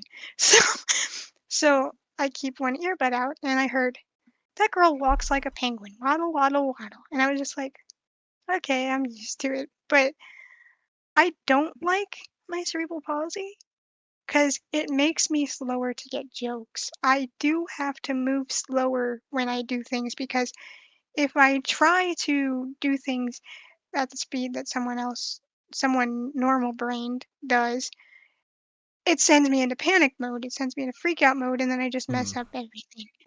But like, it's such a good story of being like, these flaws are a part of me, and I'm gonna love that part of me, and I'm gonna let it show because there's nothing I can do to change it, so I need to move on and accept it. And yes, it's not the most original line of story, but the way they did it, the art style is great. It's made by the same people that worked on Into the Spider-Verse in those movies. So the art style's fantastic. The characters are lovable and they balance each other well. The story is great. The freaking music is phenomenal. I mean, it literally got to the point where the music in the songs from the bands were fighting for the real life #1 K-pop charts. That was literally Yep. like they were fighting in this movie and then went to real life fighting for the top spot. I've never seen that happen before with a movie soundtrack. You know, But it's funny because it's like so many people have been talking to me about it, and I just put the CDs on the shelf yesterday. Like, I opened the box that where the CDs came in for that movie, and then was putting it on the shelf. So, you're out. Go buy them. but yeah, it's such a good movie, and I think that was another one where they were like they wanted to tell the story they wanted to tell, and they were very authentic with it. With the like I watched interviews about like the voice actors behind the characters. One of the voice actors turned out to, being an actor I already knew, and she was in the Teen Wolf series, Okay. and she played Scott's second love interest, who Kira. She played Kira in Teen Wolf. Um, but I, they said it was very authentic to Korean culture, and I don't. They nailed every aspect of that movie, and All it's right, one pretty of the cool. better movies I've seen today. But Well, hey, we are an hour and 35 minutes in, and we still haven't talked about the thumbnail at all and what's going on. So we're gonna pivot. We're gonna hard pivot. So there's been a death in the family. huh? Hit Film is gone. The company who made it is gone. There's no more support. It's dead. It died in January, and I just found out about it last week. So what does that mean for the people that use it then? So here's the thing. Luckily, with where, especially where you and me stand, where I bought the program and we have the 3 copies and we get to keep it and stuff, we're signed in and everything. Everything is set. So nothing is going to happen. Right. Right? You have it. You're good to go. Right? And so, looks like Ace fell asleep. That's fine. So you're good to go. I have it. You have it. No problem. The issue is that with that said, there's not going to be any newer versions of it. So like before, you and me, we popped onto the website to take a look at it because part of the conversation that I've been having over the last couple of months with different people is channel expansion. What does that look like when we get there? And so a large portion of it is like, okay, well, like I have a plan for I have plans ready to go depending on which channel hits the ad revenue first, right? Which when we pop off, what is the plan depending on which channel? So part of that is I was talking about the visual effects side, and especially with Totodile Hunter 2, where it's like, okay, well, even though I'm working on the Tyranitar shot, if I had 2 other people, one person could be working on the animation for the Bulbasaur shot. One person could be working on the animation for the Bellsprout shot. And I don't have that. But in order to have that, you would need 2 computers set up. Okay. Well, 3. If you 3. wanted them to work Yeah. on. Me and then the other 2. And so in the event that we go into like a Star Wars project, multiple people could be working on different shots. Which means I would need multiple copies of Hit Film if that were the case. And technically, especially with composition, I do, right? I have your copy that you're using. I've got a copy for Sky that I'm not even sure he's using. I'm trying to get him on the podcast too to talk about it and stuff. But yeah, so the company is dead. So what happened was, because according to cgchannel.com, I got it.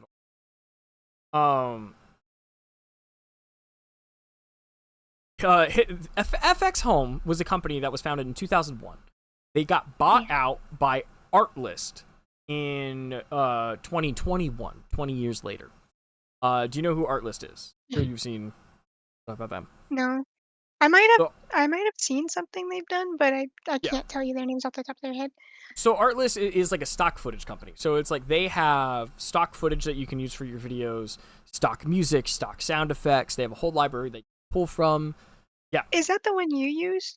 No, I've sent you some of them because we've talked about like how hard it is to find music sometimes, where it's just like, because I mean, neither one of us are musically inclined, other than we really enjoy listening to it. Like we know what we like Yeah. and what we don't like, but in terms of like music theory, we've got no idea. So using stock music is kind of how we go about things. Or like in my case, I'll find people like they'll do Star Wars covers that sound really, really nice, and I'm like, oh, this would be great.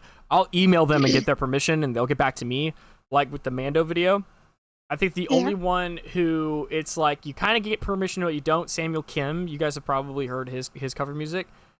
He's with a specific label, and I'm not entirely sure how.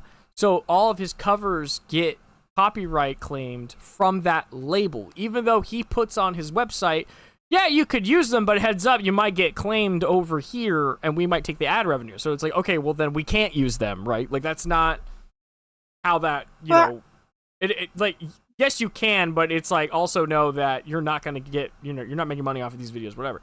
I'm not making any money anyway, so I don't really care. That's But how it is for my Just Dance Yeah. videos, because as you can imagine, that music is copyright claimed because it's all from studios. Right. So there's a thing where it says in the copyright claim section of YouTube that it says this is copyright protected, but the creator allows this to be used on YouTube. So it's not a strike against your channel. If it was, Yeah. my channel would have been down a long time ago because I've been right, doing yeah, Just yeah, Dance yeah. videos And for that's a the few thing. months. Most of the time with the stuff, you're gonna get claimed rather than striked. You're only gonna get striked because the company is actively trying to get you. When Nintendo Most of the gave time they don't Point care. Crow 2 strikes on his channel for his. That's a topic for another day. They bought out the company. They bought out Effects Home and then restylized it, revamped it to be more part of their brand, changed the logo, did all this. Well, they changed everything to the subscription model, and that's when you and me checked up on it last time. Is we found out they switched to a subscription model, and we were very frustrated because it's like, as someone who just canceled just about all of his subscriptions, I think the only subscription I pay for now is Amazon Prime and a Minecraft server for me and my friend, because we play Cobblemon almost every day. I'm fed up paying for stuff. Yeah. Like I'm at a point where I'm trying to pay off a bunch. I'm trying to pay off my student debt and my car, and I'm not making enough hours at the job that I'm currently working at to pay my bills and have extra money on the side to put away or to put extra, on the payment, right? So I was like, all right, I'm gonna have to cancel my subscriptions, no problem. So I did that, and so, but now I'm looking at HitFilm, and this is the problem that we're having in this immediate moment: is we make $40 a month off of our Patreon. Interested in supporting the projects that we're doing here, consider supporting. And so if we had gone to their subscription-based model, that would have been $12.99 a month, just so that we had an editor and a compositor to do our stuff. Whereas originally what you could do is you would buy the license, or you would buy the program, and you got 1 year worth of free updates, and then you kept the program after that. It is yours. And that's what we have. That's what we bought. So it's written to do that. But Artlist changed it when they acquired it. So if you got the new version of HitFilm after their acquisition, what happened was, especially HitFilm Express, they took the effects that people bought and put it underneath an upgrade button. So the effect would be listed in the software, right? So like, you know how you go to the effects tab and then it has the list of like all the different effects that you can apply? And, well, all the ones that you didn't own had a big red upgrade button next to it. So Even if you got the Express one? So HitFilm Express specifically, it was redesigned to do that. So whenever you would open it, you constantly would be seeing these big red upgrade buttons. Like the word upgrade would show up 40 different times while you're working on it. Whereas before, HitFilm would have it in the top right corner. The text font would be the exact same and color as everything else. It would just be underlined and it says, hey, would you like to update? You could then hit no, and it will not ask you again until a brand new update rolls out. Never have It's to all see about it again. this. Oh yeah, it's all about money. money. And so, And and there was massive backlash. So there was, so between the subscription model and the upgrade buttons, people were like, nope, we're moving to DaVinci Resolve now because DaVinci Resolve is free. And Is it? and it's also becoming the new industry standard. Yes, DaVinci Resolve is free. Does it have all the capabilities of HitFilm? It's not a compositor. It's a non-linear editor. It has really good coloring tools. Like, I would go to DaVinci if I wanted my film to have a very specific color and I wanted to have a really nice color grade, I would do it in there rather than doing it in HitFilm. Because I don't get So the you same can't- freedom for my color in HitFilm as I do with DaVinci Resolve. So wait, so you couldn't export it and then be done with it on there? Is that what you're saying? No, you could export it, but like the artless version of HitFilm, you only could have like 720p and a watermark. And so they were trying really hard to get you to get their pro subscription, which was $12.99 a month. And then you wouldn't have the watermark. You could do the 1080p, maybe 4K exports, have all the effects, all of that. But a lot of people don't want to pay for that. Or they're like, hey, I have no problem giving you like in my case, I had no problem giving them $400 as long as I got to keep the gosh darn thing. And by Right. moving to that subscription-based model, the other people who have my same mentality are like, well, you're not taking our money now because we're not about to do that. Because now we just feel like we're being bled dry rather than we just bought a product that we can now go use and be trusted, and trust you enough to come back to get your next product. Because I also really like Emerge. So what's gonna happen with? I was gonna ask you, what's gonna happen with Emerge then, too? So we're fine. We're fine. We can still use the programs. But in terms of expansion, I will not be able to get another copy. I will not be able to purchase more copies of Emerge. I will not be able to get more copies of HitFilm. So I am now on the hunt figuring out what programs those are going to be. Because now I have to change my whole workflow because I had no idea this was right. I will still So- keep HitFilm installed on my computer so that way I can go back and I can, if there's something where I'm like, gosh darn it, I'm taking like 4 hours to learn this thing. I know exactly what buttons to press in HitFilm to do it. I'm just going to do this one effect real quick over here, export it, bring it back into my timeline, move on to the next thing, right? I'll have it for emergencies. But, So, yep.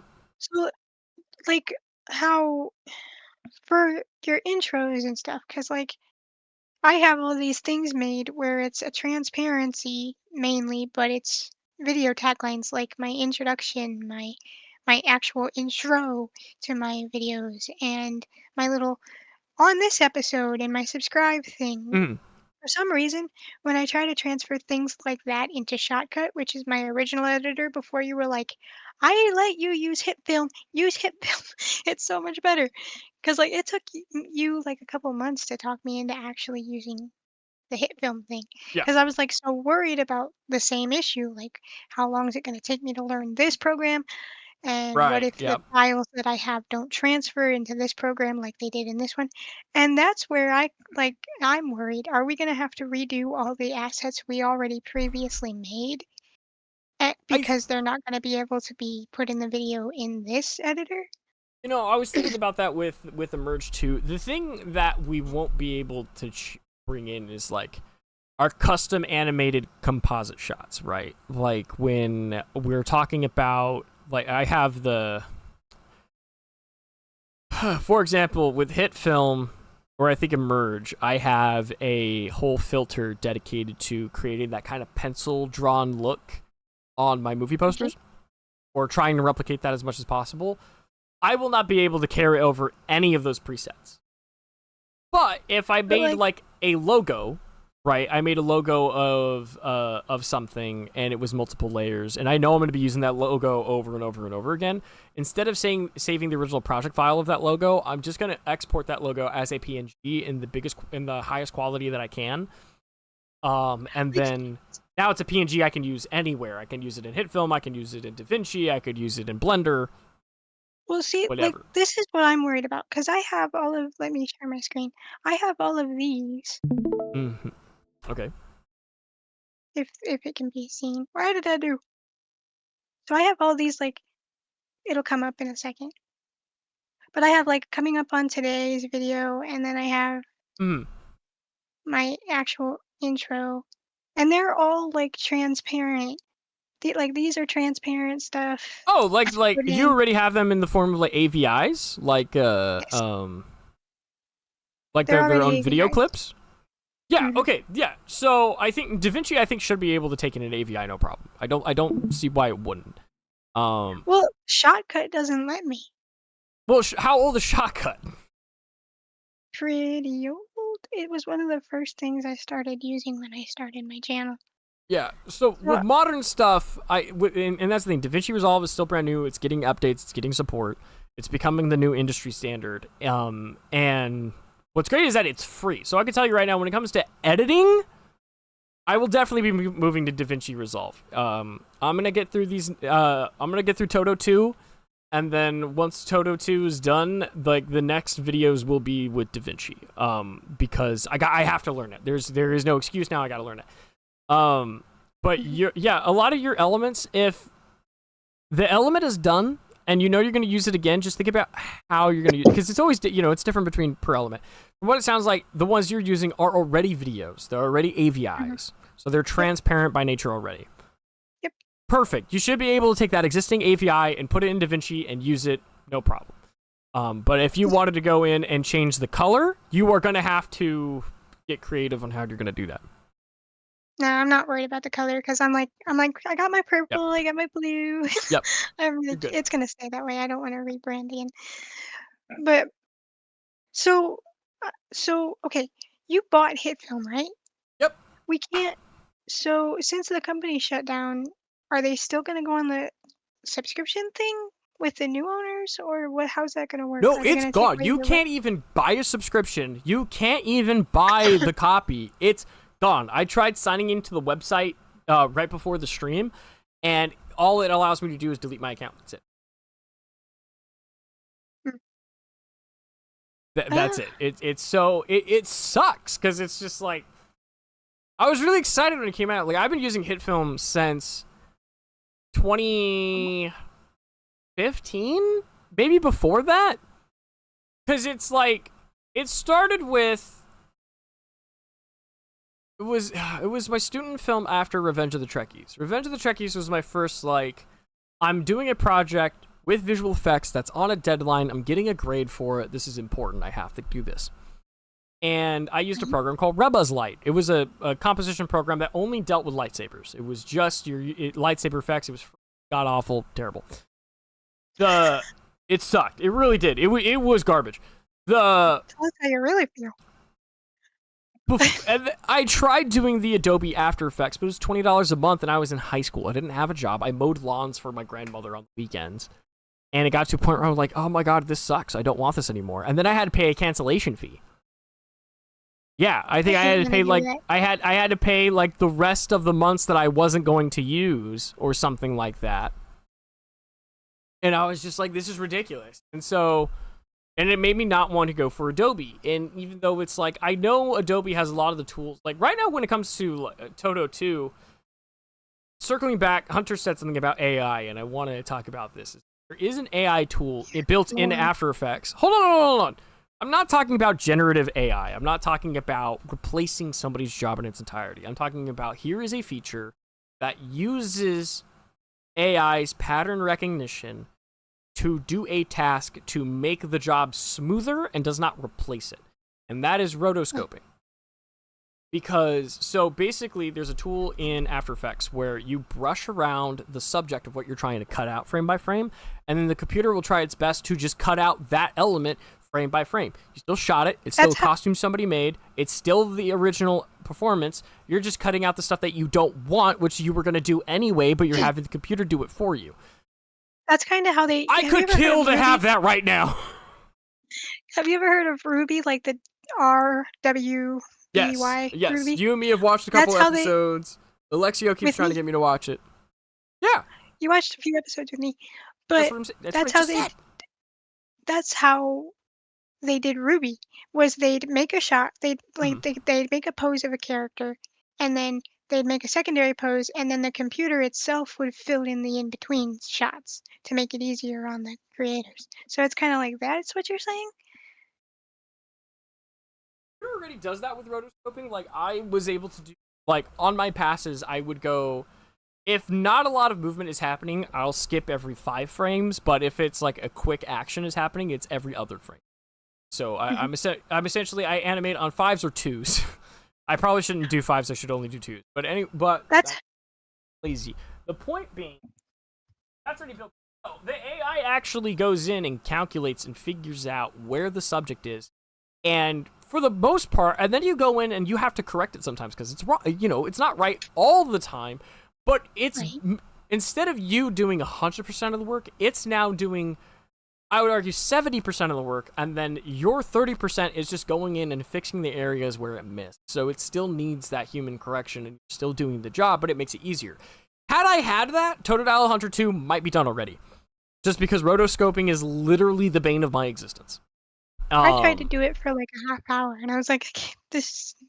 Right, yeah, rotoscoping, it. You have to have something on in the background if you're.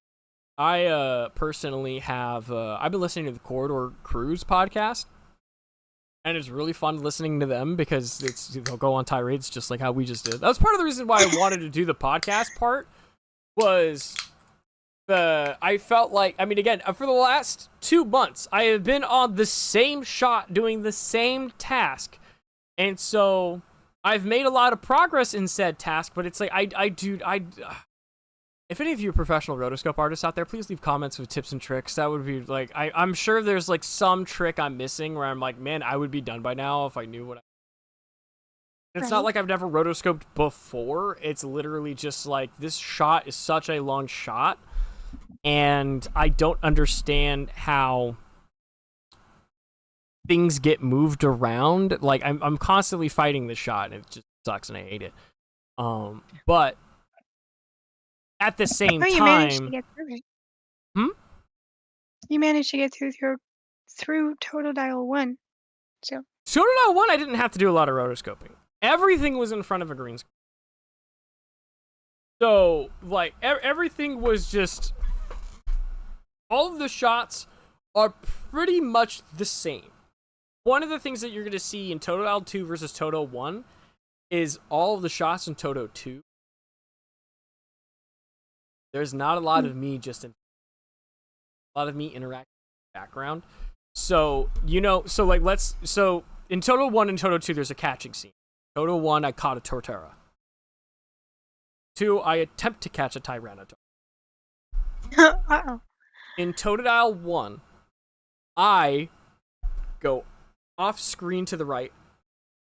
You see a Pokeball fly from off screen right into Torterra, off screen left. It's super tiny, you can barely see it. Gets in the Pokeball, gets caught. You barely can see me because there's a bunch of bushes in front of me. And then I slide across the screen, I pick it up, and right before I pick up the CG Pokeball, it cuts into the live action one, and then I pick it up. I'm gonna go, we got it! Next scene. In this one, Torterra is behind me. I am crouched down, hiding behind a rock wall. I have a Pokeball. You see me throw that sucker at the Torterra. So in the middle of it traveling through the air, because I throw the ball, I cut to the CG Pokeball.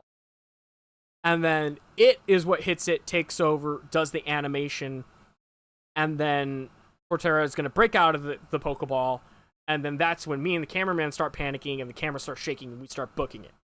Cutting into the following shot, where now it's a running shot of me running away from it right before it launches the Hyper Beam.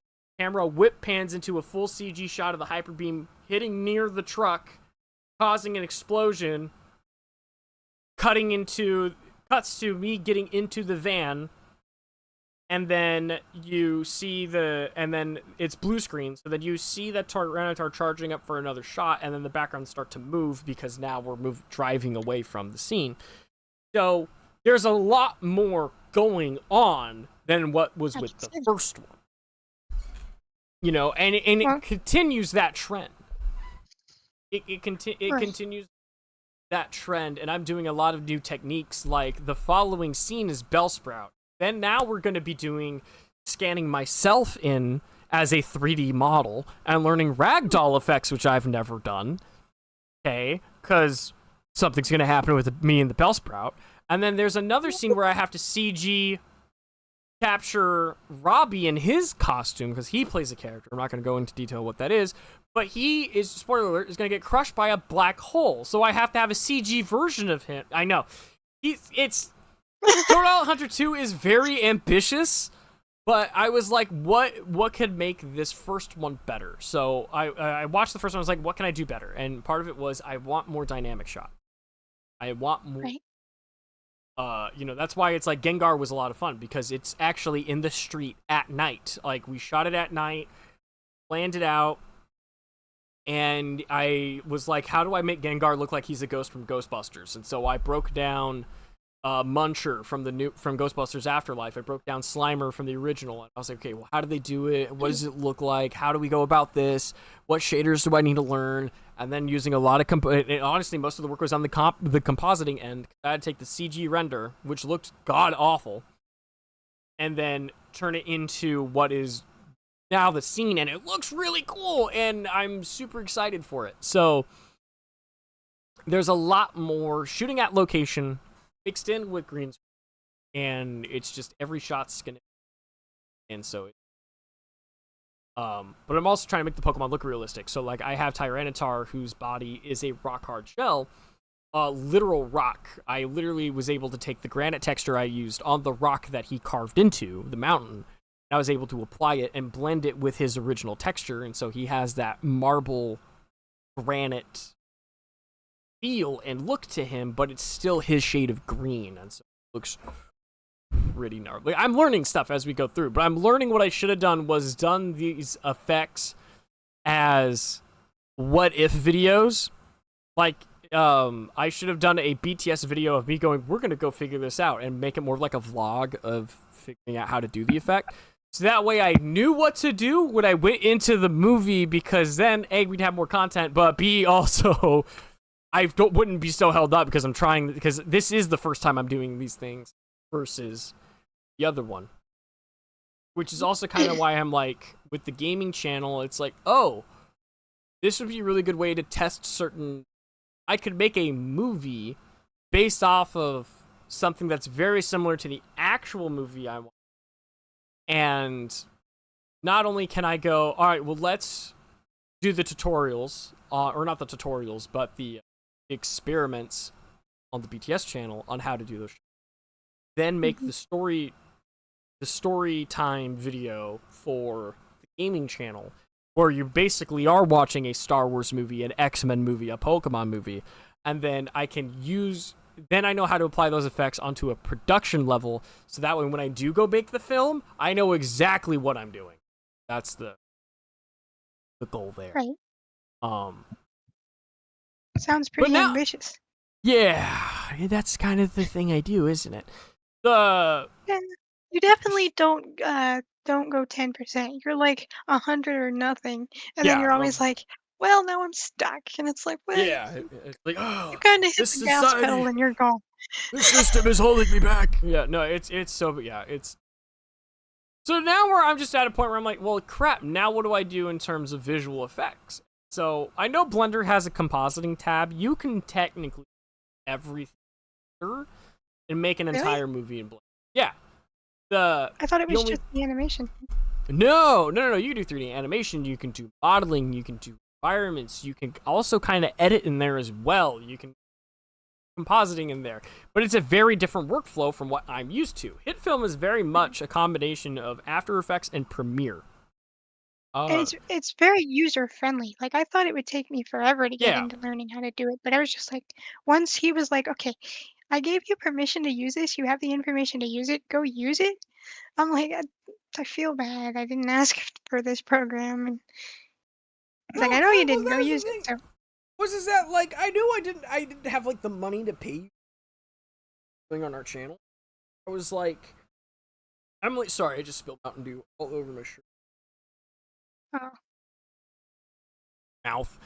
But the what I was thinking was, Because it's like we only make $40 a month, and it's like I'm like I really need that money to be able to put it towards the next project to make that video and boost that production quality and move it up and stuff.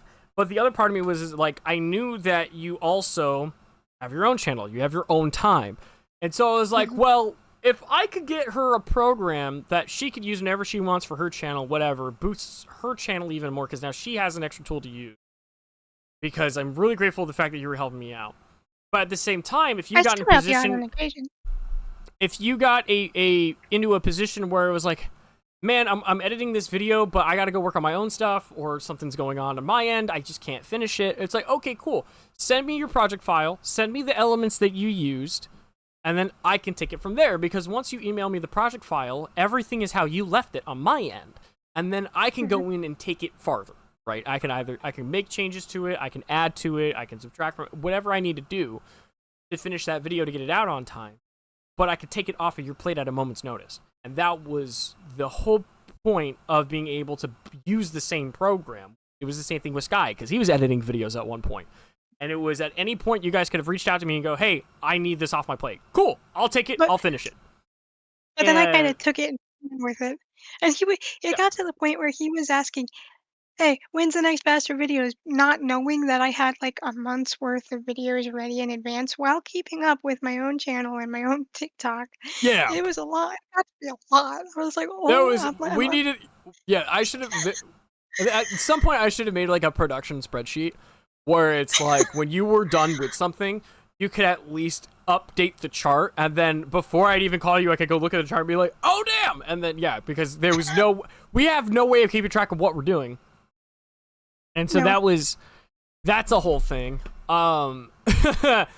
So, but now that we have that's why it's important that I find something that we can use and I can get it on multiple computers, so then that way there's a lot more better cohesion. And that's why it's important to find stuff that is technically the industry standard. So, well, if it's tricky. What's the new one? It's tricky. What's the new one? DaVinci Resolve is the editor. I'm currently trying to figure out what I'm going to do for compositing, because the new industry standard is Nuke, but it's $4,000 a year for the artist's license. Yeah. Over $4,000. Who has the money for that? That's like a new car every year. The industry. Yeah. Well, right? yeah. So that's part of the problem. So, hold on. But there You say yeah. Mm-hmm. I'm confused. You say it's just a compositor. Would you not be able to edit the video there and then export it as the finished video? I don't know. Like I don't think so. I'll be right back. Okay. I think I got custom graves and maps to work in Worms. Yes, dude. Yes. We got to do a Worms video for sure. I'm gonna put that on the list. I have the whole.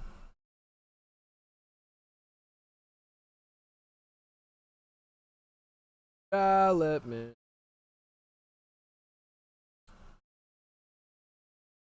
That's gonna take you. Incorporating through. What do we get up to? Like 5.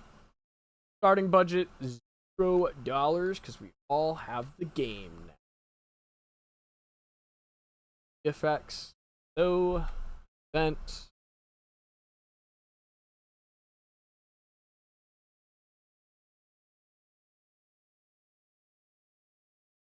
No prequel or prerequisite. Not maps, flags. Flags? Nobody's requested the video yet. Isn't DreamWorks House Compositor free now, or is that their renderer? I'm not entirely sure, but that's a good question.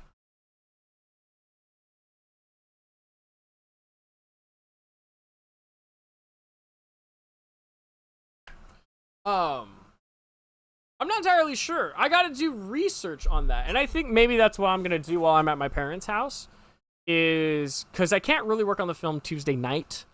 Because that's when I drive down there. And then Wednesday is the waiting for my doctor's appointment, taking my doctor's appointment, and then driving back.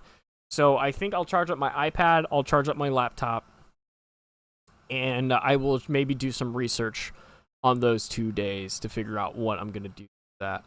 Yeah, I'll look into that. I didn't know DreamWorks had a free something going on. I'm gonna take a look at Blender. Blender's the first place I'm gonna really take a deep dive into. I'm gonna figure out how to use their compositor. So I think I'll write a short skit.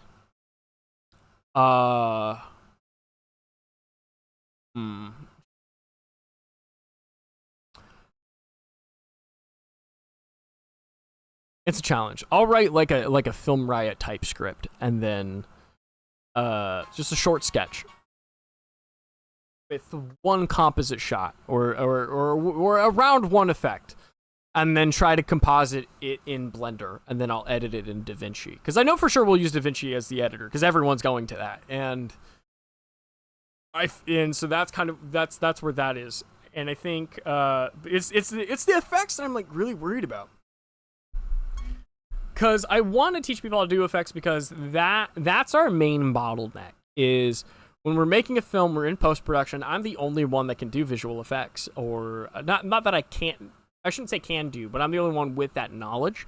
And so it's really hard because I'm the only one doing it. Whereas it's like, I can take the tasks, figure out, okay, what are the easiest tasks? And then hand them over to another VFX person on the team and walk them through the effect and all of that, help them out when they need it, and then go from there. Looks like Mia's trying to load back in. Yep. Failed to start camera. Try again. But I'll look into it. I know I want to look into Unreal Engine as well. But that's because of like backgrounds and stuff. There you are. We cannot hear you. Your audio is not coming through.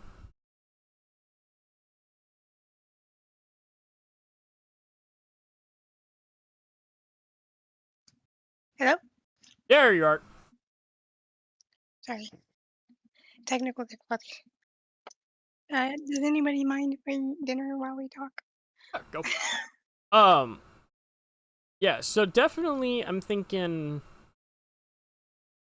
Yeah, I'll have to write a sketch with Blender and see what the compositing looks in there.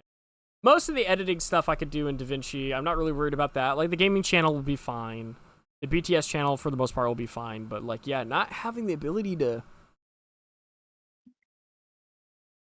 have a whole compositor for me, that's kind of... That's the scary part. I want to make visual effects movies, and I don't want to pay for After Effects, but I don't really know what else is out there. So it's that's the hard part. Well, you just have to do your research about it. Yep. There's not much else you can do, because you would think eventually the program would be so out of date, your videos would start to fall behind anyway. Right. Well, I wouldn't say that, because at the same time, it's like when you know how a tool works too, it's like, how long have we had hammers? You know, right? It's like, it's how you use the hammer, and it's the techniques involved, and when to use the hammer, when to use a different tool. That's the thing. Like with HitFilm, I'm going to continue using it for my film. I think it works really well for me in my workflow as an individual.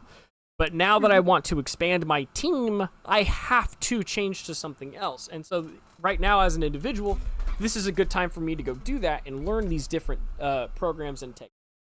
Because then I can go in and teach those things when I bring people. Because I'm also in the corner of, like, I totally think you could hire somebody with zero experience. Well, that's what trainers are for in most workplaces. Well, when a lot of the issue that I feel like is a lot of workplaces want to look at who has the most experience. I'm like, well, I'm not looking for who has the most experience. I'm looking for who has the drive, who has the passion, who wants to do the thing. You know, and at the end of the day, it's also like, are you interested in it? Because if you have all the experience, but you're only here because you're like, I'm just here for an income, I don't really care. I don't want you. I'd rather have the person who wants to be here because he or she is passionate about the thing and wants to learn it regardless that they don't know it, and they're willing to risk it for the biscuit and be put on deadlines and be put in those situations even though they don't have the knowledge, but they want to learn the knowledge. I'd rather have that person. I don't want the I'm just going to ride or die. It's like, and even then it's I will hire the person that goes, you are not what I want my final destination, but I have a dream over here, and you are a step toward that goal. Awesome. I will still hire you because at the end of the day, I'd rather, again, if you're going to come here passionate, you're wanting to learn and do those things, and then when the next opportunity rises, be like, hey, I'm ready to go higher on that ladder. By all means, go. I would be like, I'm handshake, be like, thank you for time and effort. Isn't that the whole reason you started YouTube in the first place, was because you thought this could serve as your portfolio to be able to jumpstart you into the industry? Yeah, so it originally was my only outlet is how I felt like it was, because growing up, That's my kind of why I parents, started mine. growing up, my parents, they had a divorce and they kept getting into these court custody battles. Those cost money. Somebody has to pay money on something. You're the offspring of both parties. It's like, okay, either one of my parents, but doesn't matter who's right or wrong, is gonna have to pay an absurd amount of money because of custody. And neither parent had the ability to put money away for their kids. I think the only option was my dad, being military, had the GI Bill. And with that, he could pay, for his kids' school. And it didn't really matter what school that was. It was just like, you tell us how long you want to go, and the military pay for it. The problem is that it's either or. It's either you or your kid. I believe that's how my dad got through his medical school. That field. So, rest of us, children, have any money to go. If we did, we'd have to pay. And so I knew in high school I wasn't going to college.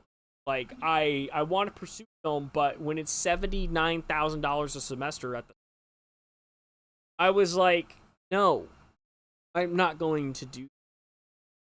Like, on the one hand, my mom was trying to push me to go to California Institute of Arts, which A113 comes from, and stuff like that.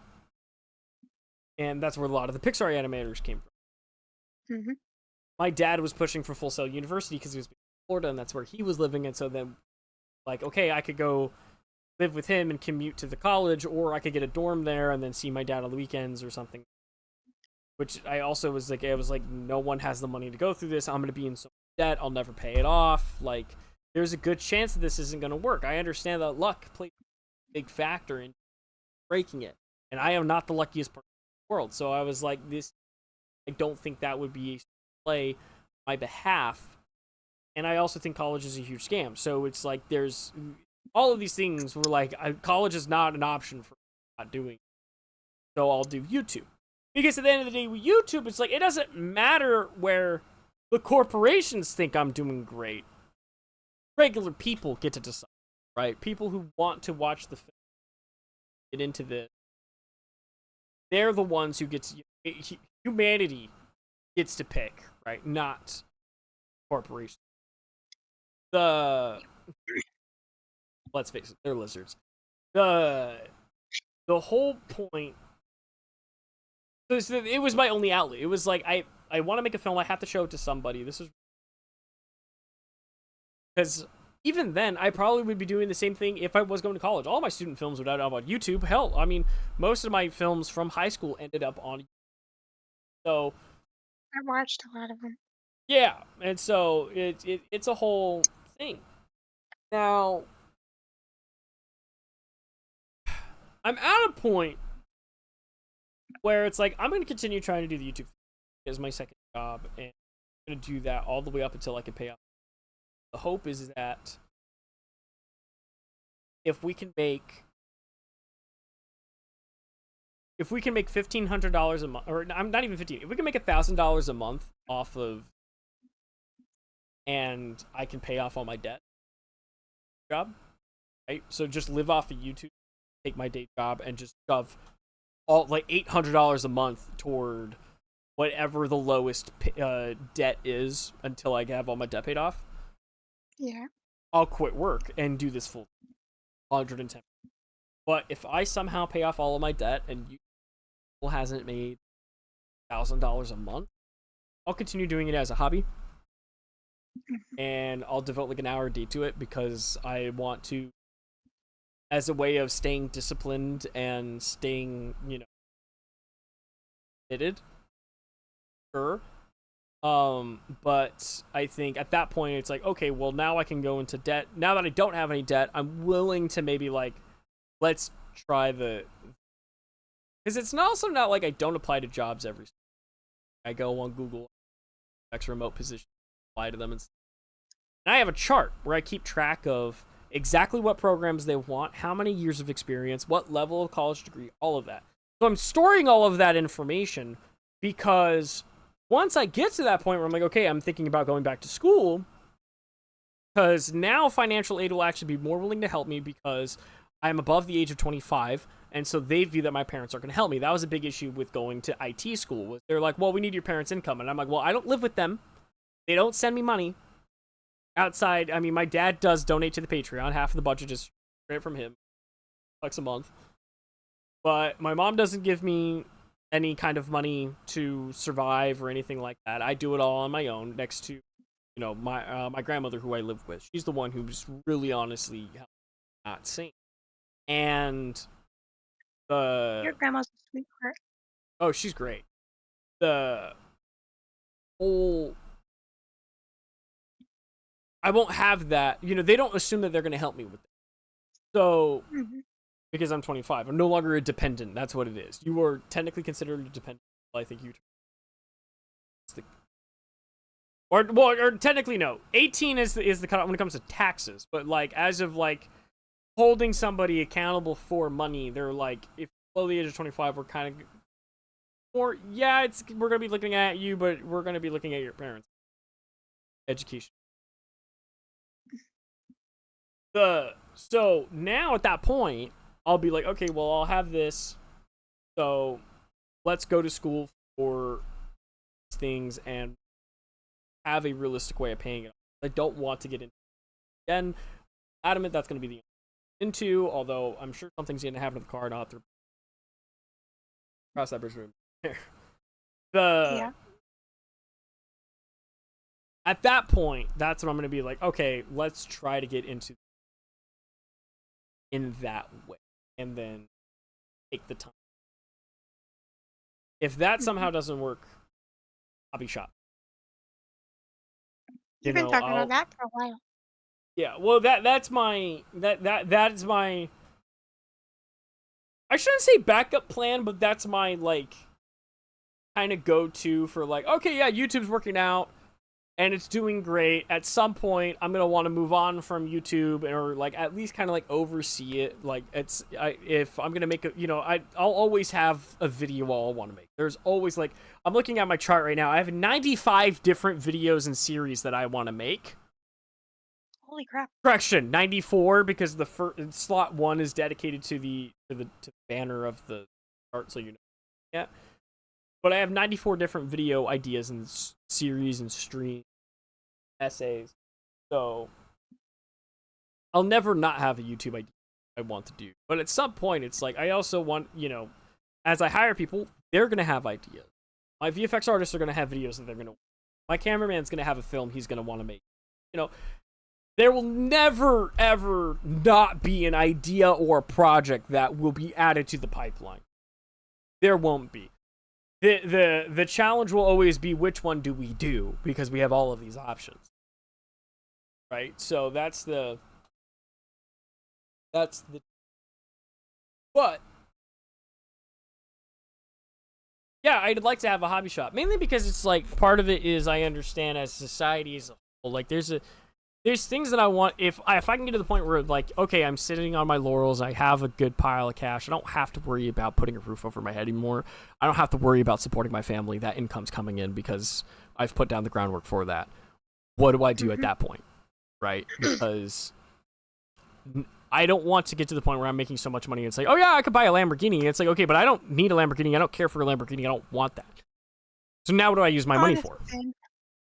And so I can either use the money to fund other people's projects, which I think that's totally fine. I'd love to do that. But I also would like to use that money to go, you know what? Let's start another business and create more jobs. Like, people keep complaining about unemployment, and I'm 100% with that. Like, if I can just give you the resources to live, to do the most minimalistic job that's just super dumb, like, hey, you want to just be a cashier at a game shop and just talk about video games for people and then help them find old games and do that? Yeah, I'll give you a living just to do that. Why not? Like, because I don't need that money. So, the hypothetical money that I don't have. And so that's one thing that I'd like to, put in, because it kind of creates jobs. And it's also like, it's a good entry level job. So it's like, yeah, the moment, somebody's like, hey, my nephew really could use a job, and, he needs to start learning that. Okay, cool, yeah, I'll hire him. Cool, put him in my hobby shop. It's not a crazy job. It's, he'll learn customer experience and retail a little bit on a very small scale, safe scale.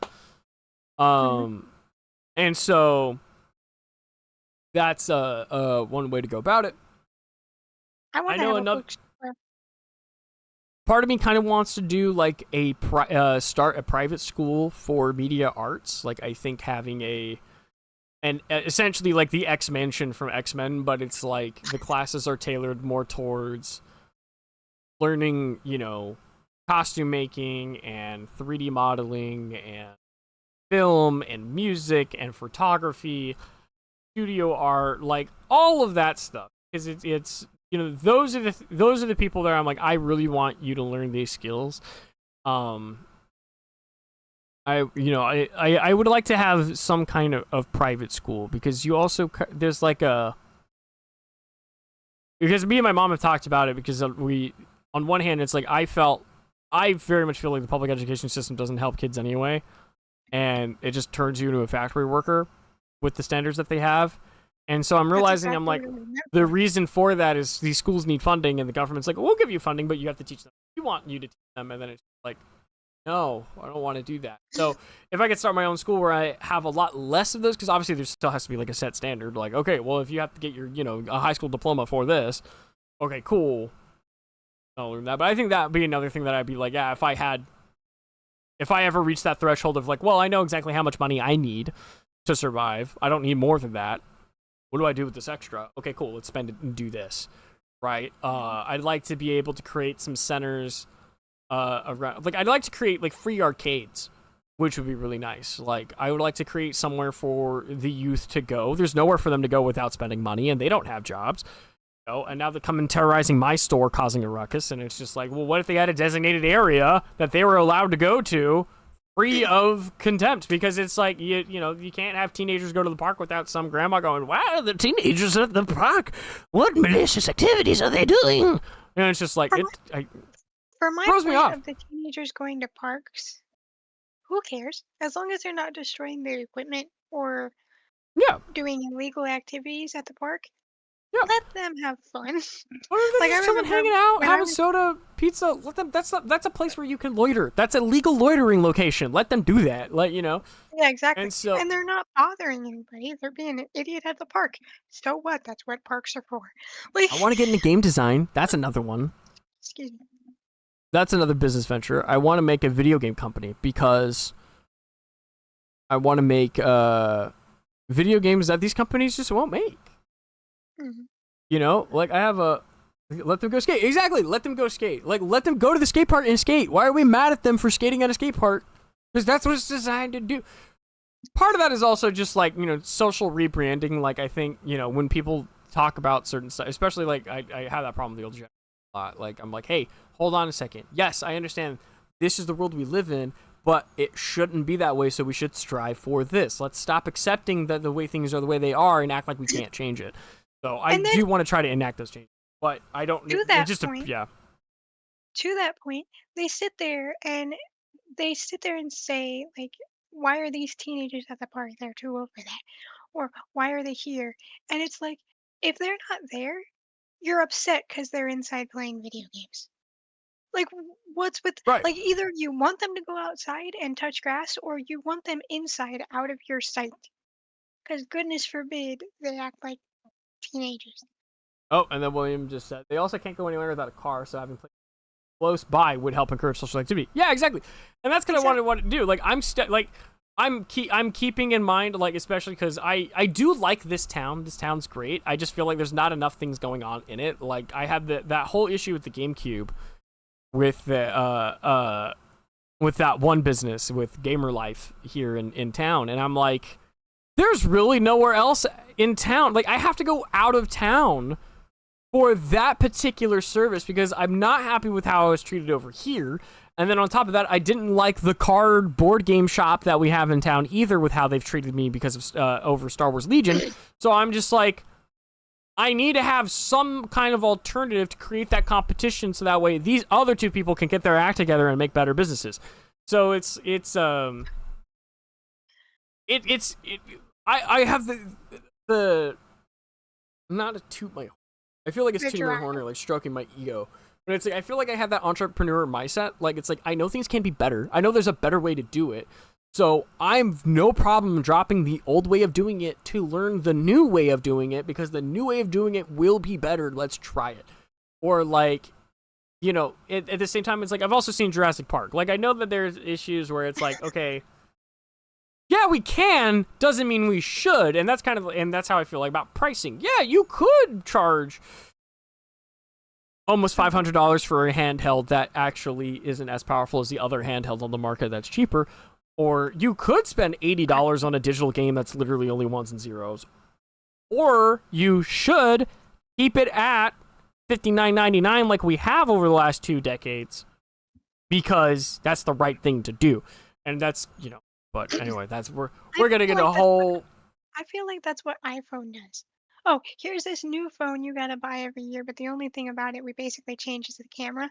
Like, Oh, if I wanted a camera iPhone, I'd go buy a camera. And what did I do? I went and bought a camera. Like, it's so dumb because I got my Galaxy phone, which I forgot is sitting over there charging. I got my Galaxy phone, $60. And it does everything the iPhone can do. Does it have the best camera quality? No. Am I using it for a studio grade camera? Absolutely not. I have this one. And that was an $80 camera that works perfectly freaking fine. Yeah. See, and for me, it's like, you know, I like taking, you know, I like doing photography. I wouldn't use my phone for it. No. Especially the phone that I have. Don't get me wrong. I'm going to try to take a good picture no matter what with whatever camera is in my hand. But if I know that I'm going to go do this specific thing, I'm taking my DSLR. Mhm. But anyway, we're kind of veering into dangerous territory, or what I can see could turn into dangerous territory. I'm But going to take my plate down, not my phone. Be right back. Yeet. But there's definitely, I've had a lot of thought about like, okay, once we've reached like a certain point, how do we operate at that, you know, point? Because there's gonna be we're gonna grow to a point where we're okay. We have enough people. We like the level we're at. We don't need to be the next Disney. That's not the goal. The goal is to just make film and have a good time and create a positive work environment and create a living out of something that is enjoyable. I want to create an environment where you do not dread coming into work. You want to actually participate and you're allowed to be creative and you're allowed to do these things. A huge problem nowadays is that you can't really go out anywhere as a kid anymore, and kids don't play with toys as much now because the cool toys are too expensive because they market to collectors. Yeah, you know, that's something that I've noticed. I've had a lot of, especially with Pokemon cards. Pokemon cards are the worst right now because it's like you have all these collectors and scalpers. Like, and I wouldn't even say it's the collector's fault because at the end of the day, it comes from when they were kids. It's more of the... Like, one of the things that I do, I always get the Halloween booster packs that come out when they give you, like, here's, like, each booster pack's, like, only, like, 5 cards.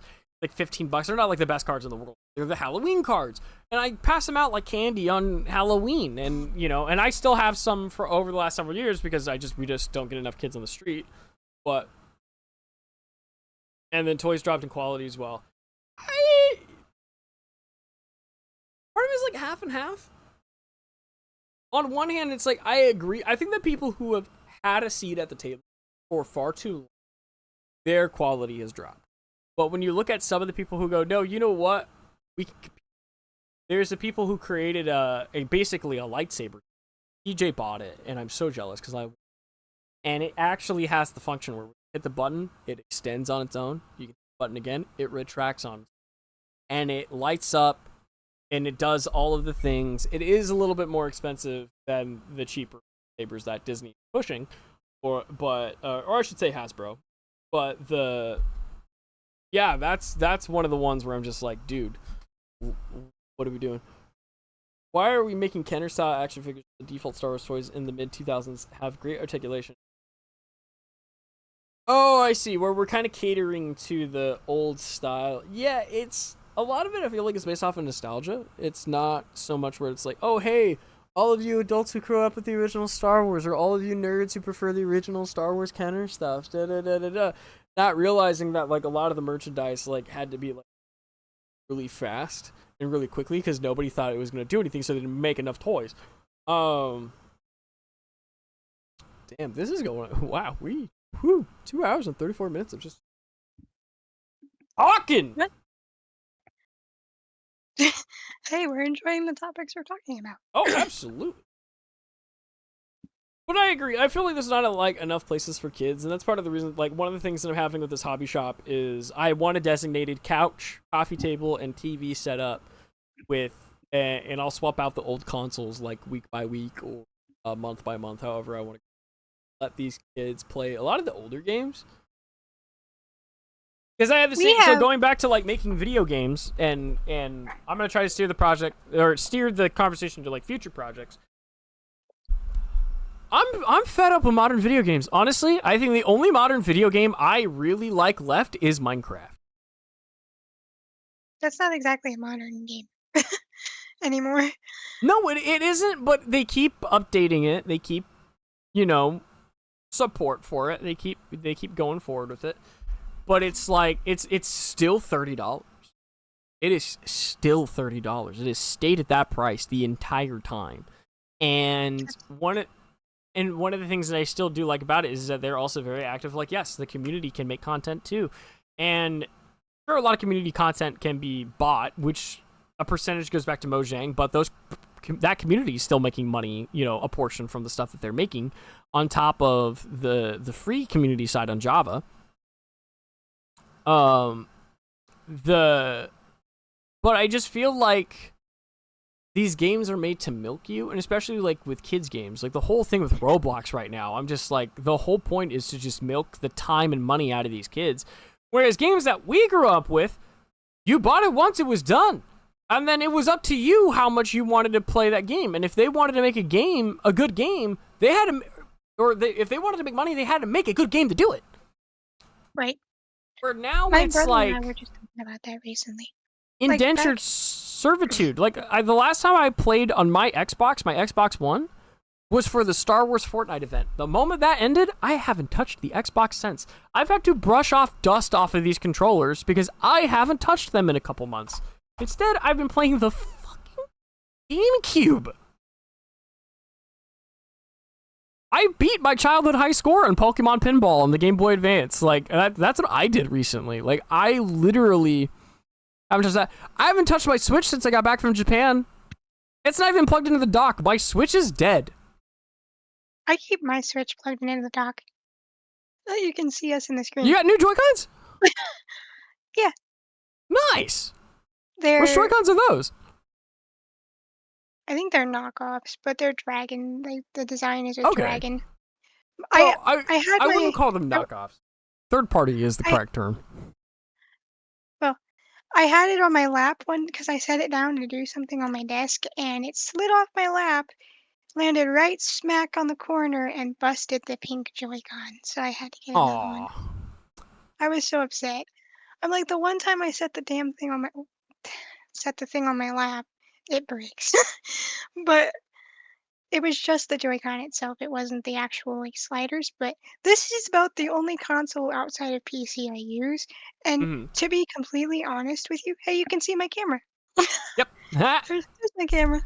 But this is the only console outside of PC I use, and to be completely honest with you, the only game I really play on this console is Just Dance. I'm Right. a Just Dance girly. Yeah, and see, it's like I still have the Pokemon games, and honestly, like I really like playing Pokemon with. So it's just, but it's like I was thinking about it. I was like, the Switch 2 came out. I'm kind of interested in ZA, but I'm at a point where I'm like, look, I want to boycott Pokemon until they make the game that I want them to make, and I'm at a point where I'm like, you know what? I'm just gonna go make the game that I want to make, and so yeah, I would never. You'd never catch me paying for the Switch 2. Not only do you pay, this still works perfectly fine, and it was your old one. I pointed up because you're above me. But this is your old one, and it still works like a champ. It's still yeah, updating. And the Switch 2 is like $300 more than this Switch. And it's an extra 150, but yeah, not to mention, apparently it came out that Nintendo is going to do a thing where you don't own this. You own the license to this. right, And if and they that, catch yeah, you doing something that they don't think that they don't like, they can fry this console and make it right, unusable.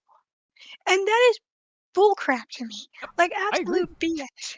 Like, how are you about to make people spend $500 on a console and just say that they own the license to it?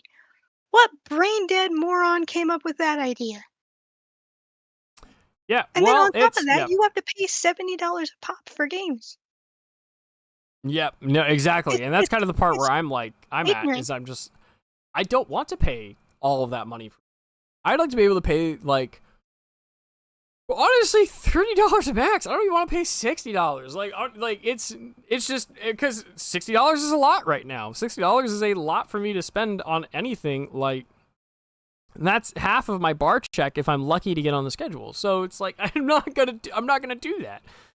If The I want a game, I Mhm. spend time saving up for that game that I want.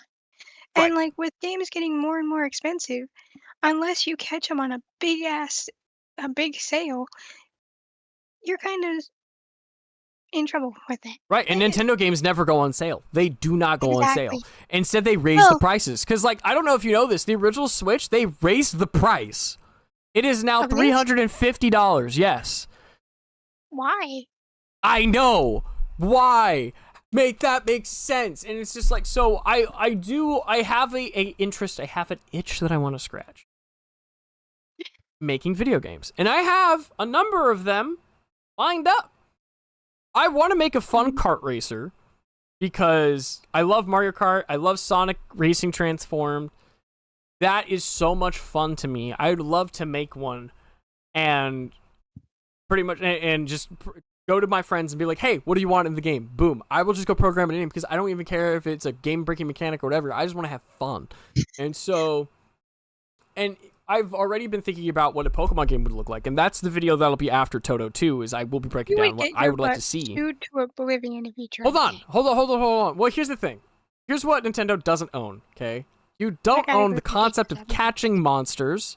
That is a No. thing forever. Pokemon was not the first people to do that. Number 2, Pokemon, but monsters based off of mythology, regardless of what it is, even if it's yokai, which are the spirits and creatures in Japanese mythology.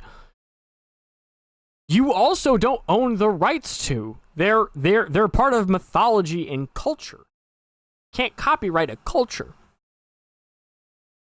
Number 3 is you can't copyright, at least in the United States, you cannot copyright mechanics and rules. The whole thing with Palworld right now, like, understand, like, they're trying to sue Palworld, but they're ultimately not really doing the best. The number 1, I think, I don't know if it's available in Japan at the moment. I don't remember about that detail, but I know the conversation about it went to, even if the copyright laws in Japan made it to where they couldn't sell the game in Japan due to copyright, it's not the rest of the world. and most of their audience are actually part of the Western culture. It's Americans. They're like, they have most of the stake into the game. So that's problem number one. Problem number two is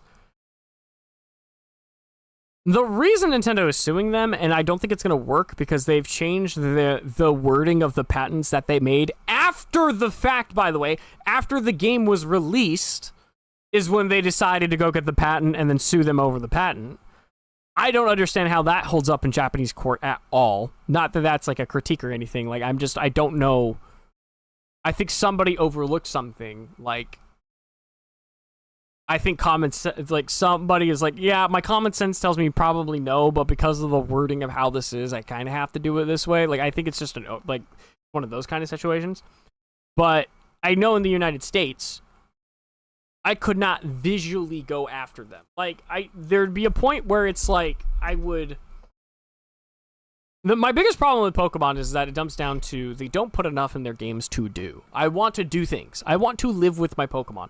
I have gone on my Pokemon journey. I have beaten the Pokemon League in every region. I would like to rest on my laurels and just live with my Pokemon now. I'd like to retire. And so one of the things is like the traveling mechanics. Like, I want to be able to walk to each of the cities and travel to them however I feel with whatever Pokemon I desire. And that's one of the things that I really liked about Poke Wilds, which is a fan-made Pokemon game. But also what I really did like about Power World, and I did play a little bit of it, is that the world was huge, and I got to ride my Pokemon. Don't get me wrong, certain Pokemon were faster than others, or I shouldn't say Pokemon, but pals. Like, I got to take my pal with me and ride that pal. So if that pal was a deer, or a big dog, or a horse, it didn't matter. It was mine, and that was the one that I rode. So, whereas in Pokemon, you get rental Pokemon. Like, it's like, oh, if you want to fly, guess what? Everyone gets to fly on the Charizard. But I don't want to ride a Charizard. I want to ride my Salamence, or I want to ride my Garchomp, because that can fly, apparently. The whole... So for my game wouldn't follow that gym leader, Pokemon League, whatever kind of thing, if there was that kind of mechanic in it, which I think I would, just for the sake of, like, I wanted to have that same feeling that I had when I was a kid of collecting monsters and battling and there be a competition. It would be more tournament based. Like, yeah, I'm probably going to preload a whole bunch of NPCs based off of, like, either people in real life or fictional character, whatever, I don't really care. But there would be like a tournament thing that you could enter, but at the end of the day, I like digging for fossils and stones, so there's going to be a mining mechanic. I'm thinking most of the creatures are going to be based off of different dinosaurs, so it might just be one big dinosaur game. I want there to be a home decor mechanic. Like, I want you to be able to pick what city you want to live in, buy a home, and then you get to decorate it how you want and control the layout and do.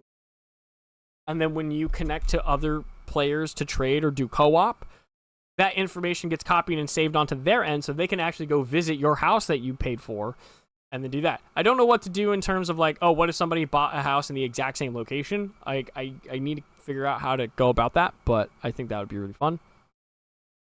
We became the best like no one ever was. Now others get to do that, and we get to discover ourselves with it. ALA, medics, professors, hell, even being just a chef or something. Yeah, like, you know, like, I want there to be some kind of something that you can do, and I want those creatures to be able to support that with that.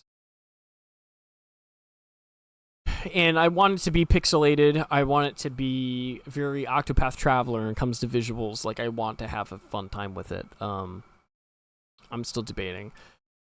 I think what I learned, I do want to try to take it to the Pokemon Company, though. It's not like I don't agree with what they're doing. I just think that there's different priorities, like, and that's kind of the issue, is that they're not prioritizing the things that I would like to see, and I feel like what a lot of fans would like to see.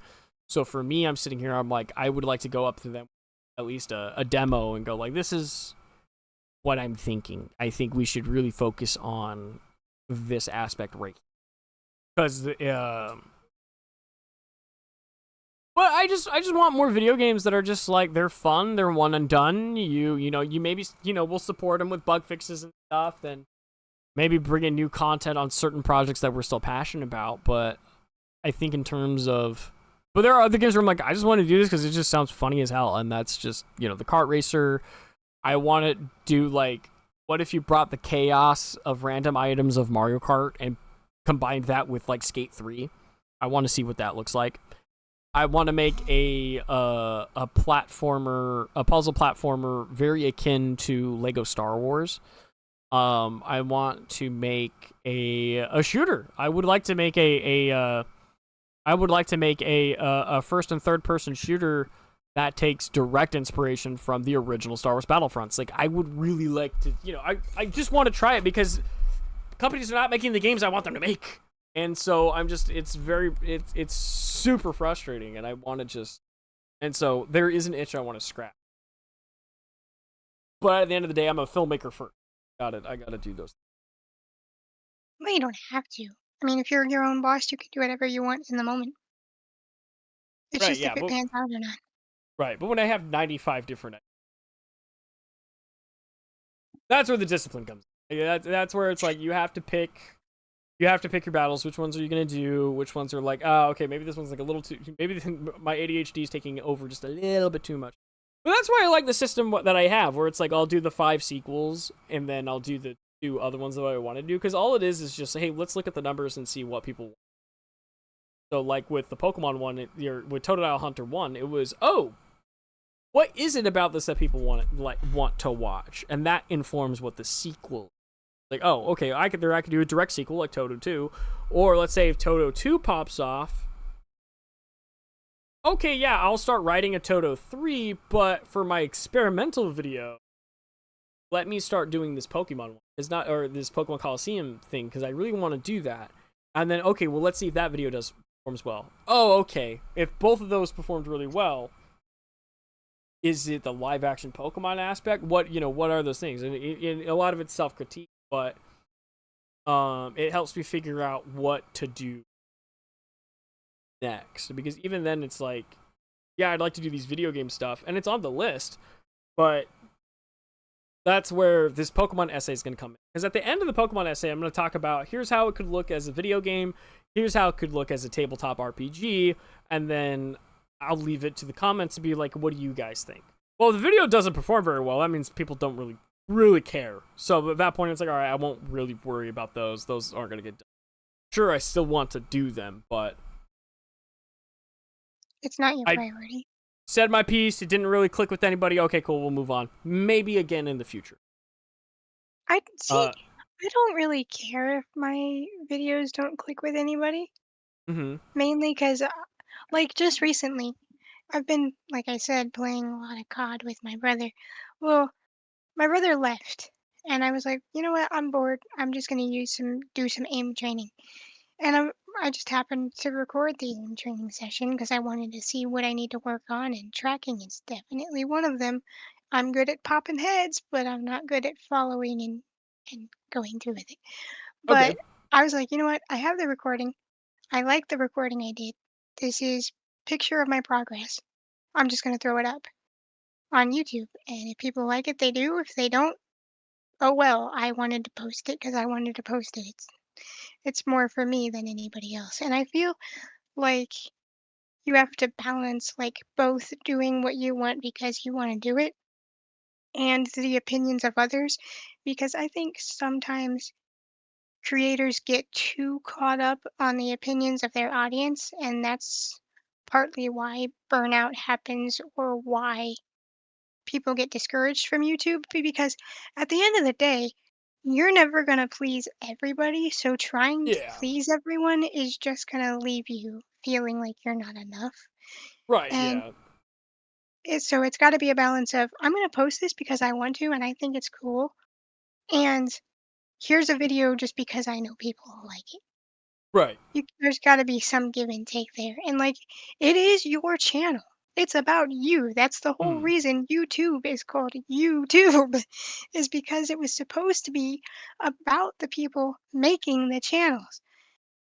That's what it was originally was. You could share your moments. You could share your student films. You could share your passion in singing, art, writing, whatever.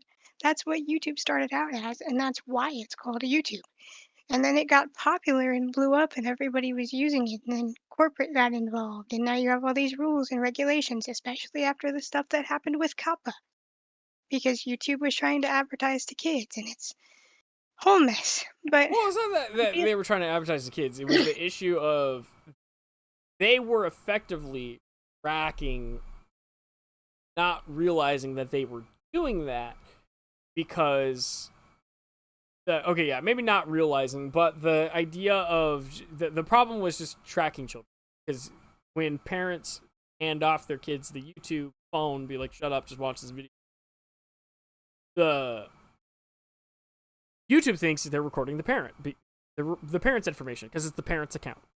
But in actuality, the parent handed that account to a child, and now they're tracking a child inadvertently. Which is why I think the solution should be, hey, you know what? When you are putting ads on the channel, give the more power to the creators on what those ads. And I think part of that goes into what's the tags of the. If I'm doing a Lego review, okay, well then it's safe to say you're probably going to throw Lego ads on the, because Lego's part of the content, it's in the tags. The reason it's in the tags is because it's related to it, and people who are watching it probably like it and are interested, so it makes sense to show that ad to those people that way. So it's not necessarily, you're not keeping track of anybody. You're just keeping track of what videos are about and then showing the appropriate. And so, and I think that's kind of which it's more targeted, and it's like it fits people within that niche.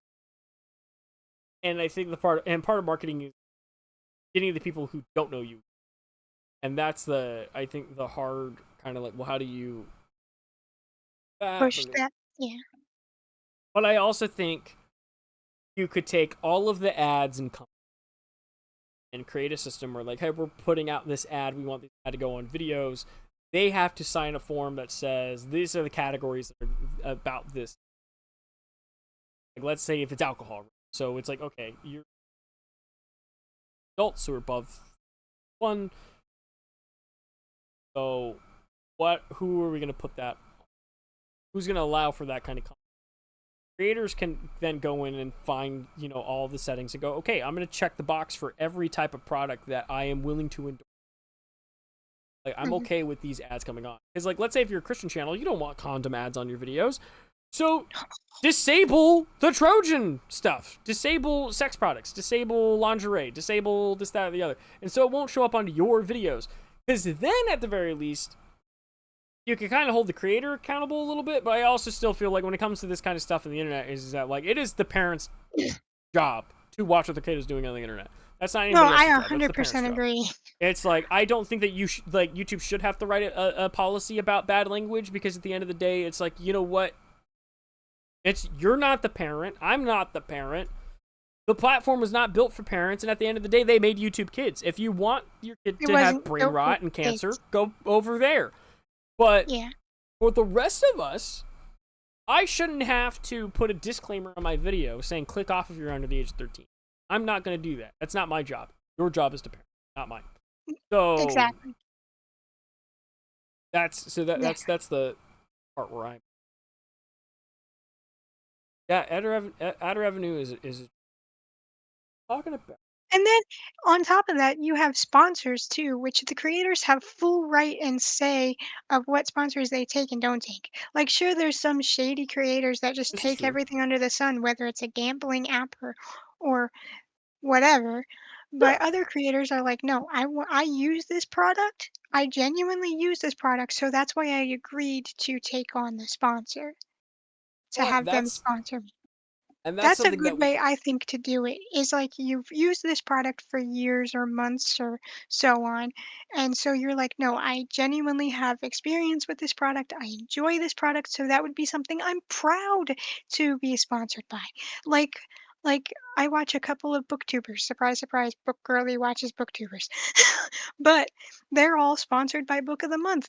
Not because they just want to be sponsored by it, but because they love books. Their job is books, and they It's get related a to their book. content. Yeah. Yeah, it's related to their content, and they genuinely use the service. They get a free book every well, not a free book, but they have a catalog of books that they can choose from every month, and it's different, and you can pick one. And if you read the book in a certain amount of time and decide you don't like it, they'll refund you one for free. They'll take it Yeah. no problems. But like that is something that they've genuinely used and can say is a good product. Also, not sponsored, by the way. I know I sound like an ad, but not sponsored. Right, but you're But like, but I'd love to be sponsored. Like, yeah, yeah, like, I'll be sponsored by you. I'll shout your name from the rooftops. Like, so you know what, and you know what, and you should look into that because you can also ask to be sponsored. Like, you can go to these I companies and don't ask, make. hey, can I, I'm not you big guys enough. sponsor me? Well, I'm not big enough. you would think, like, have you contacted them to find out? No. Yeah. So one of the things that I was watching an interview with Nico, who's one of the heads of Corridor. He ended up on somebody's podcast and he was talking about his buddy Freddie Wong from Rocket Jump Film School. He got to a point where he's like, every film is going to have a sponsor. Every video I make is going to have a sponsor. And he built up a collection of people who, like, maybe if they didn't sponsor with him then, he was getting people who did sponsor with him, make these videos, they do well, and then he created a whole clientele to where eventually it didn't matter what video he anything, he knew he had a whole list of people that would be willing to sponsor that type of video, whatever. And so I'm wanting to take that same approach and figure out how to get into that and what to do, because this time it's like, okay, well, I have all of these. Like, let's take like on the top of my list, I have 3D printing with. That's a really fun video. It's an experiment. How would you go about making a model in 3D all the way in? I could either get a sponsorship with a VR company. Hey, Meta. Hey, Oculus. Hey, what, I don't remember what the third one. Quest? I'm doing this VR video about this thing. Would you be willing to sponsor it? And with that product placement, and you send me the product to for the video.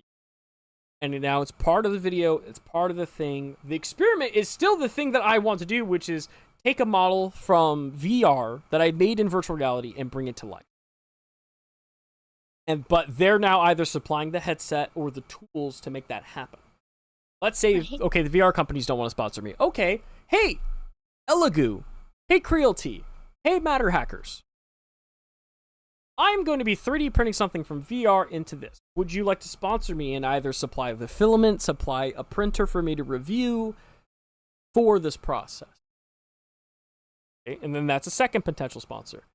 Hey, the developers of the program in the VR headset that I'm going to be using to make this model, would you be willing to sponsor it? And I can put a coupon code and get people to come to your program to that thing. So it's like there's 3 potential categories of sponsors. That's not even the sponsors in that category. So that's just one video that I do. And on top of that, it's like there's some local aspects that I want to do. Before the issues that I was having with Gamer Life and repairing GameCube, I was 100% willing, and I even told one of their employees, like, I would love to be sponsored by you guys because I want to do more retro video games. And I think that's a great way for you to not only, we can come up with some sort of deal where you can either pay me for the sponsorship. Let's say, you could lend me a console that you guys have repaired to do the series on, and then I bring it back to you. However we want to go about it, but it's, that would be something where it's like, now I'm promoting a local company or a local business on top of being able to get sponsored and pay the bills of YouTube. So something like that, I think would be perfect for you. Loot Crate, the whatever you just told me, that's basically Loot Crate for books. That sounds awesome. I think you should totally try to contact them and be like, hey, I see that you guys do sponsorships for other YouTube channels. I also have a book YouTube channel. What is your guys' process? and can you give me any information about it? I think if you can make at least that phone call, I think that's a really good step, because then you don't have to wait for ad revenue. You can just get sponsored, and then you can get paid via those sponsorships, which I think is Mhm. super free. That would be cool. Plus, I get a book. Right, and it's like, and for me who wants to do a book adaptation essay, now that you give me that information, I'm probably going to call them up and be like, hey, I'm doing a video on book adaptations. I would love to if you guys could sponsor me, and we can do the coupon code thing where it's like, hey, I make, a commission for every time somebody puts in that. Coupon code. Yeah, making money on YouTube is kind of strange because it's so Different. freeing. And then on top of that, you have Patreon and all of those things. Right, it's like, And yeah, merchandise and you have people who are like, I believe in you so much, I'm gonna just give you some money so I can at least pay for your next cup of coffee. Like that's. I don't think I'm ever gonna set up a Patreon or anything like that because I feel so bad. I would feel so bad. Yes, they would get like specialized content from me, but like I'm gonna make videos regardless. I've made videos regardless. Like, I would feel so bad taking people's money. Like, if I were to give them merch and stuff, like if they were paying Right. for merchandise, that's one thing.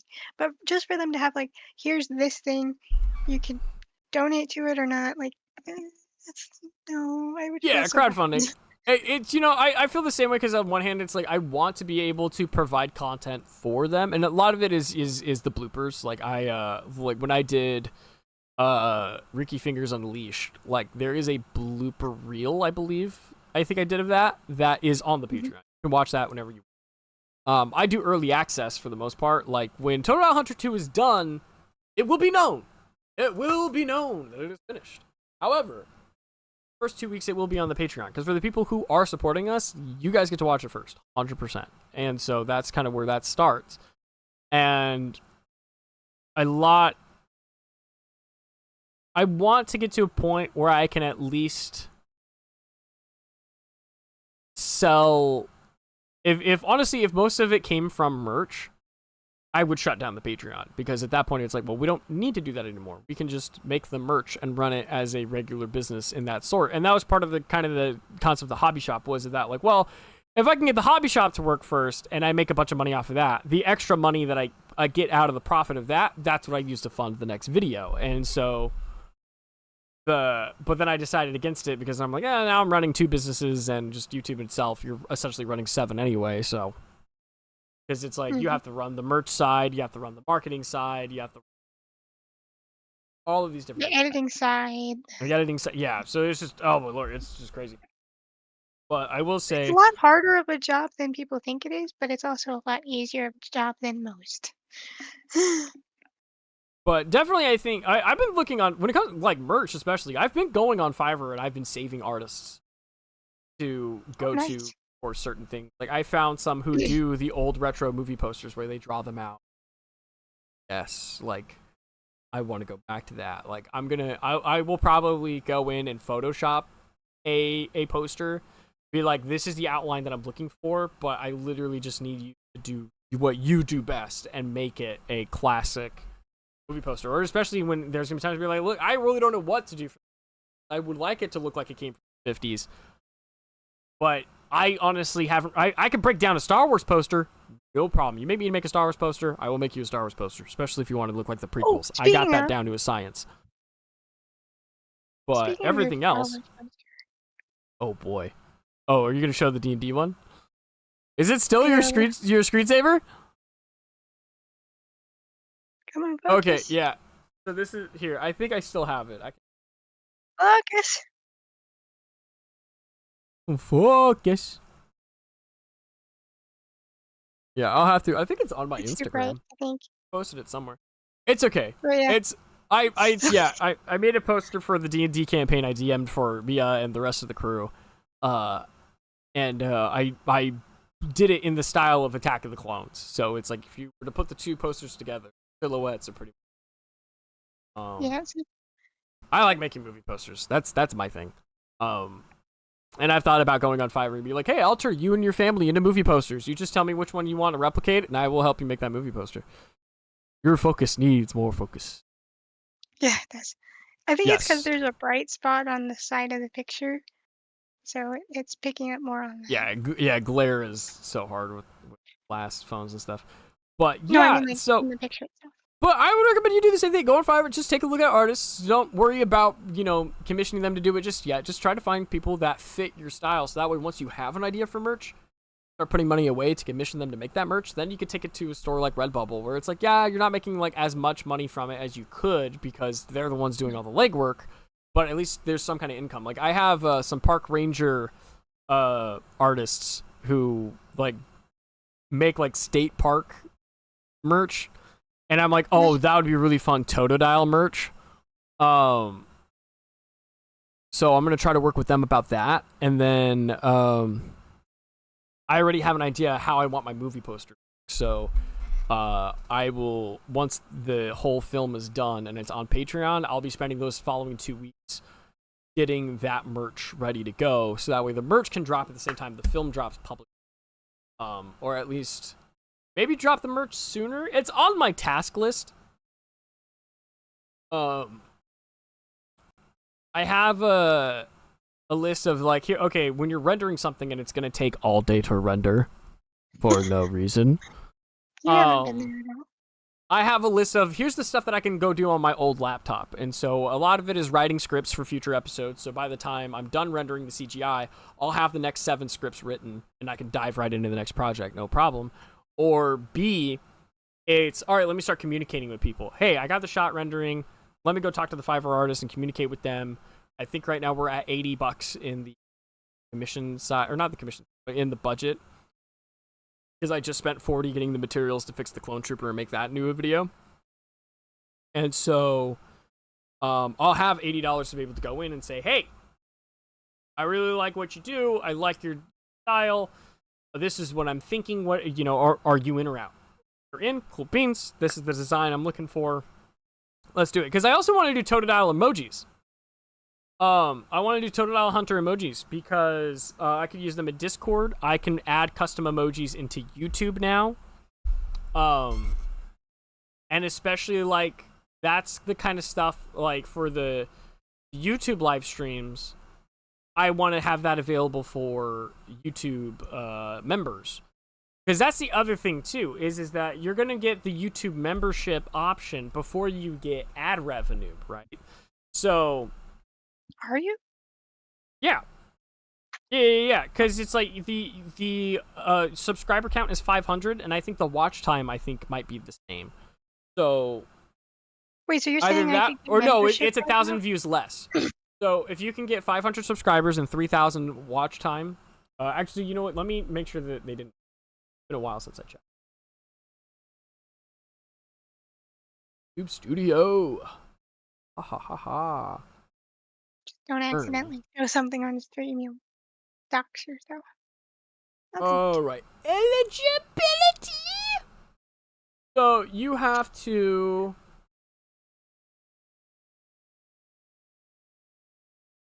Alright, how do we... Alright, so for memberships, you need to have 500 subscribers. We're currently at 165, so if you're not already subscribed, subscribe. Number 2, you have to upload 3 videos in a 90-day period.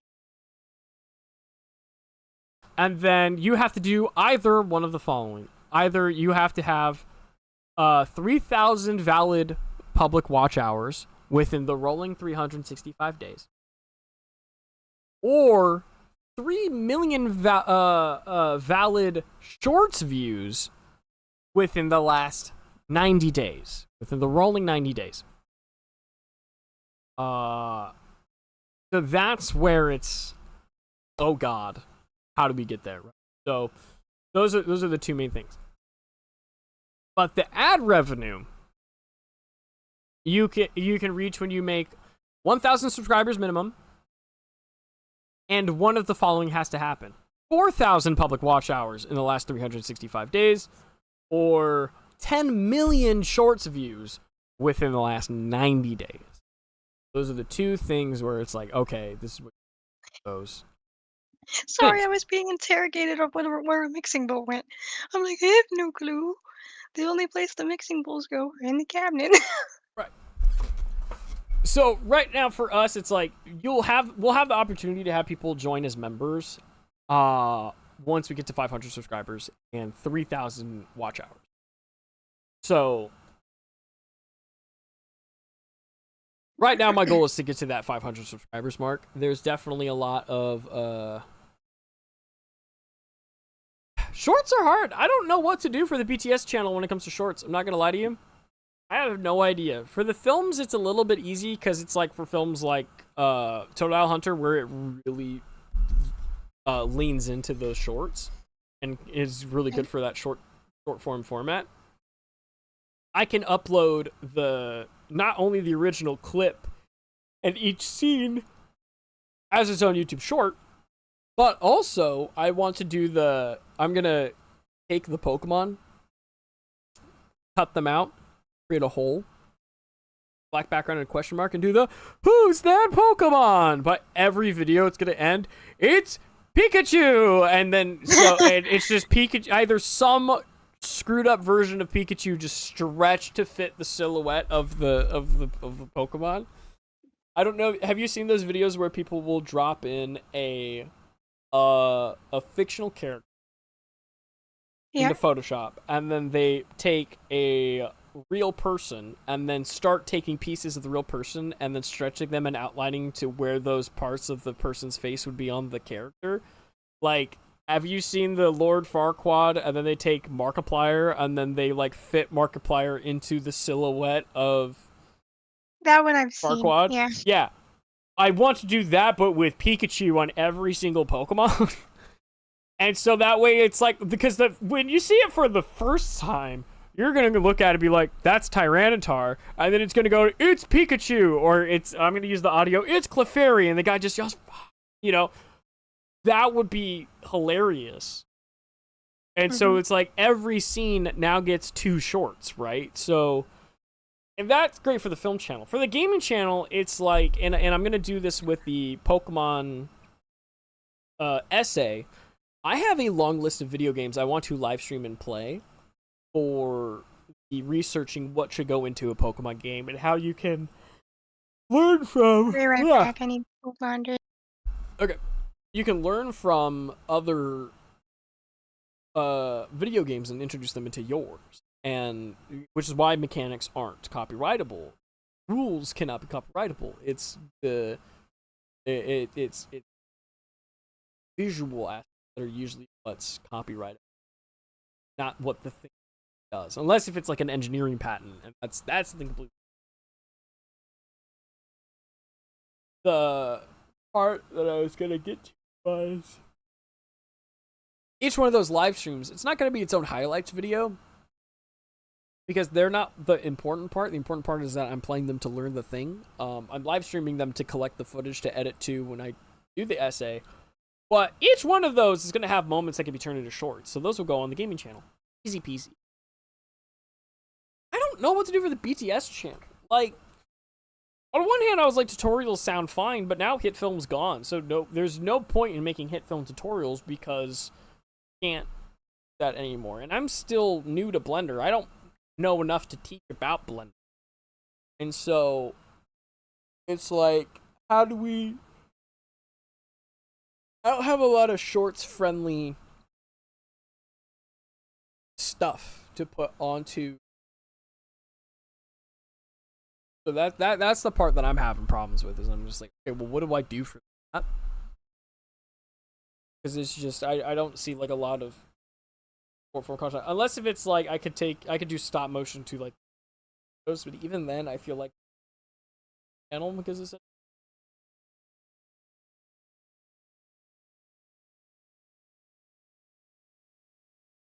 I guess maybe tips and tricks. Like maybe what I need to do is I need to sit down when I do a video and go, oh hey, you know what?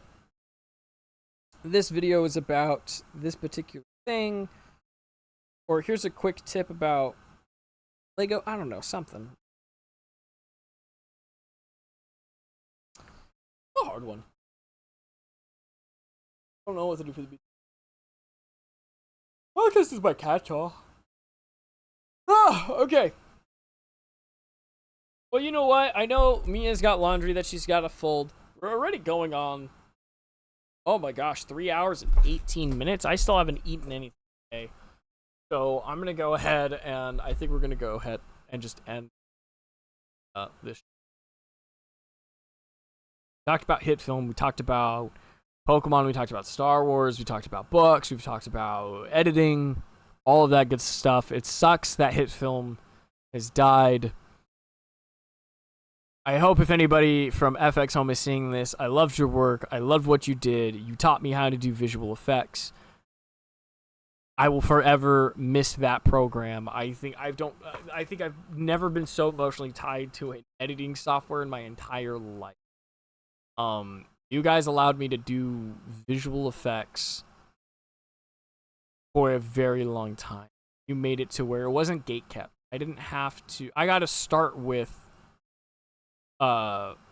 Express, and I got to learn what I could, and then when I learned everything about it and I was ready and able to purchase it, I bought it and I was able to play with that for years. From 15 years old, I am now 26, so like I got to use that program for 11 years and make some really cool stuff with it. So if you see this, thank you. It sucks that this happened. I really enjoyed you guys. I think I found you guys because Film Riot did the Portals episode with you guys. The Portal Combat. That's what it was. So, shout out to them and getting me into that whole wormhole of hit film. It's sad to see you guys go. With that said, made it to the end of this video. Like and subscribe. Check out our other stuff. I'm going to continue filmmaking no matter what. My passion for VFX still runs high, so we're going to keep doing it.